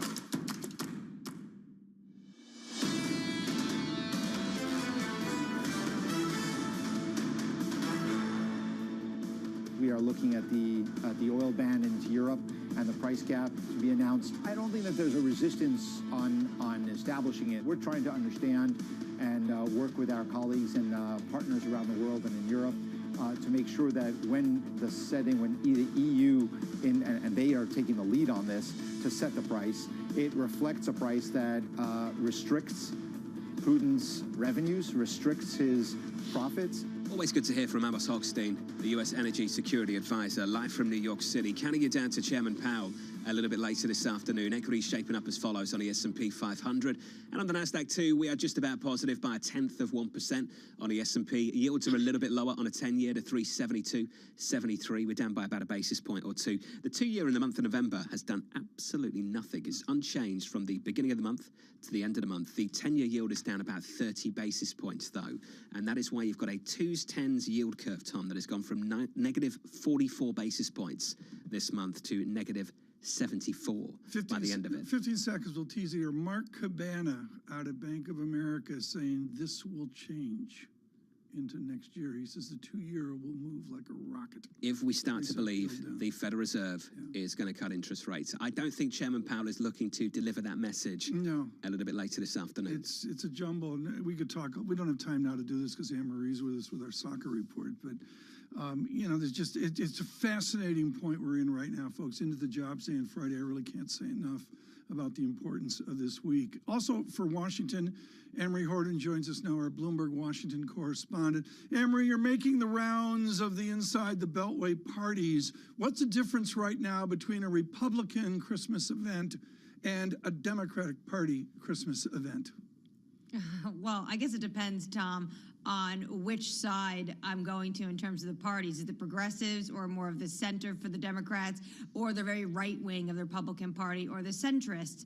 But really the bottom line for Congress at the moment is the railroad strikes that are potentially upon this country. And this is what the White House is focused on, as well as top leadership on both sides of the aisle. It reminds me of the autos. Decades and decades ago, I looked very carefully at the 4, 5, 6 unions, Anne-Marie. Even when the workers said they do not want to strike, they won by only 54% of the vote. Why is the president, why is union leadership going against the rank and file? Well, this really comes down to sick leave. They want paid sick leave. They want medical time off. And what you potentially are going to see take up in the House is the fact that they are going to try to get this tentative agreement become legislation. This is what the president and the White House is pushing for after he struck that deal, and Marty Walsh struck that deal with the labor unions and the companies in September. But the fact that you haven't had all the unions agree on this, they want Congress to act. But potentially what you could see in the House is an amendment to this, basically, that would include sick leave. Then potentially when it goes to the Senate, would they get on board with this? Would it be procedural, yes or no, vote up and down, or will this come down more to a debate? We should note that time is really of the essence right now, and you already see some of these companies having to divert cargo away from railroads because they are concerned that it's just getting too close to the time and there could be some harmful material on some of these tracks. This is a specific issue, and it has to do with potentially losses of $2 billion a day of lost activity if this strike does go through. But there's a broader point to this. Are we seeing a shift in the power dynamic with respect to labor, with respect to employers, based on the inflation, based on the concerns of an economy that's going to get hit not only by the inflation but by higher rates? Well, Lisa, you're getting really to the heart of the point that this is a tricky moment for the Biden administration. President Biden campaigned on the fact that he wanted to be the most pro-labor president and have the most pro-labor administration that we've seen in modern times. And he's really leaned into that. But at the same time, he is not going to sacrifice the American economy with inflation where it is, with the fact that we're going to the holiday season, which is why he is asking Congress to act. Now, although he has many Republicans on board with this and many Democrats on board with this, his issue is the fact that you have progressives who say that they cannot vote for this if sick leave is not part of this. And you also have Republicans like Marco Rubio, a senator from Florida, coming out and saying, I am not going to vote for this if the rail workers are themselves not voting for this. Congress should not be a part of this. And he's using this moment, some Republicans like Rubio, to put blame on the Biden administration, which were the ones that were hailing and celebrating in the Rose Garden. I was there in September that they were able to strike this deal. And Marie, for a hot second after the midterm elections, people were talking about a shift to the center, that the center was seeing a new day in the sun. Is that true based on how these negotiations have gone? Well, I think we need to see if Congress is able to get this tentative agreement through legislation passed and they avoid a rail strike. That would be a signal that that Congress has shifted to the center, right? Because that would mean this is bipartisan. It would mean that you had enough Republicans, enough Democrats to get on board to try to avoid what this would be in devastation for the U.S. economy. I'm not saying that's right or the wrong way approach about this, but that would be a move to the center. We also should note this is the morning after the Senate also voted for same-sex marriage bill last night, and that will go to the House. That is also something that many would view as a signal to the center. So I think it really depends on the issue. MH, thank you. Down in D.C. Anne-Marie bringing up Senator Rubio there. The tweet last night, or rather yesterday morning, read as follows.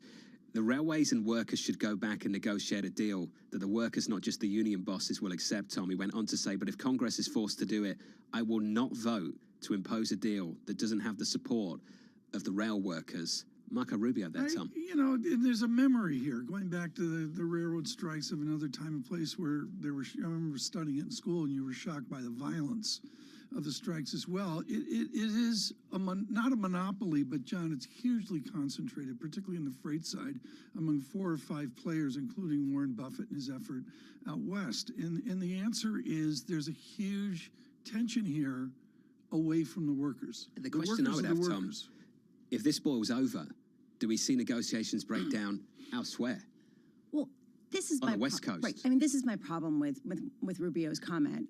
Yes, what should happen, yes. What really will happen on December 9th, if they don't come to some agreement, if they can't, could be incredibly punitive for the economy. Do you play chicken at a time when inflation is at the forefront? Secretary Walsh, hopefully catching up with him on Friday. It's going to be a key conversation, Tom, around this theme. It is. Well, this theme, yes, you got to go to this theme, and who knows where we'll be in the news on Friday. But I think you've also got to look at him with a non-recession 2022 and a buoyant job economy. That's what we're going to see on Friday. Payroll's just around the corner. The estimate so far in our survey, 200K. Wow. Keep saying that's a moving target. The numbers will keep pouring in, but at the moment, the median estimate, 200,000 from a previous read of 261. Live from New York, this is Bloomberg. Thank you.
brainchild of Apollo CEO Mark Rowan.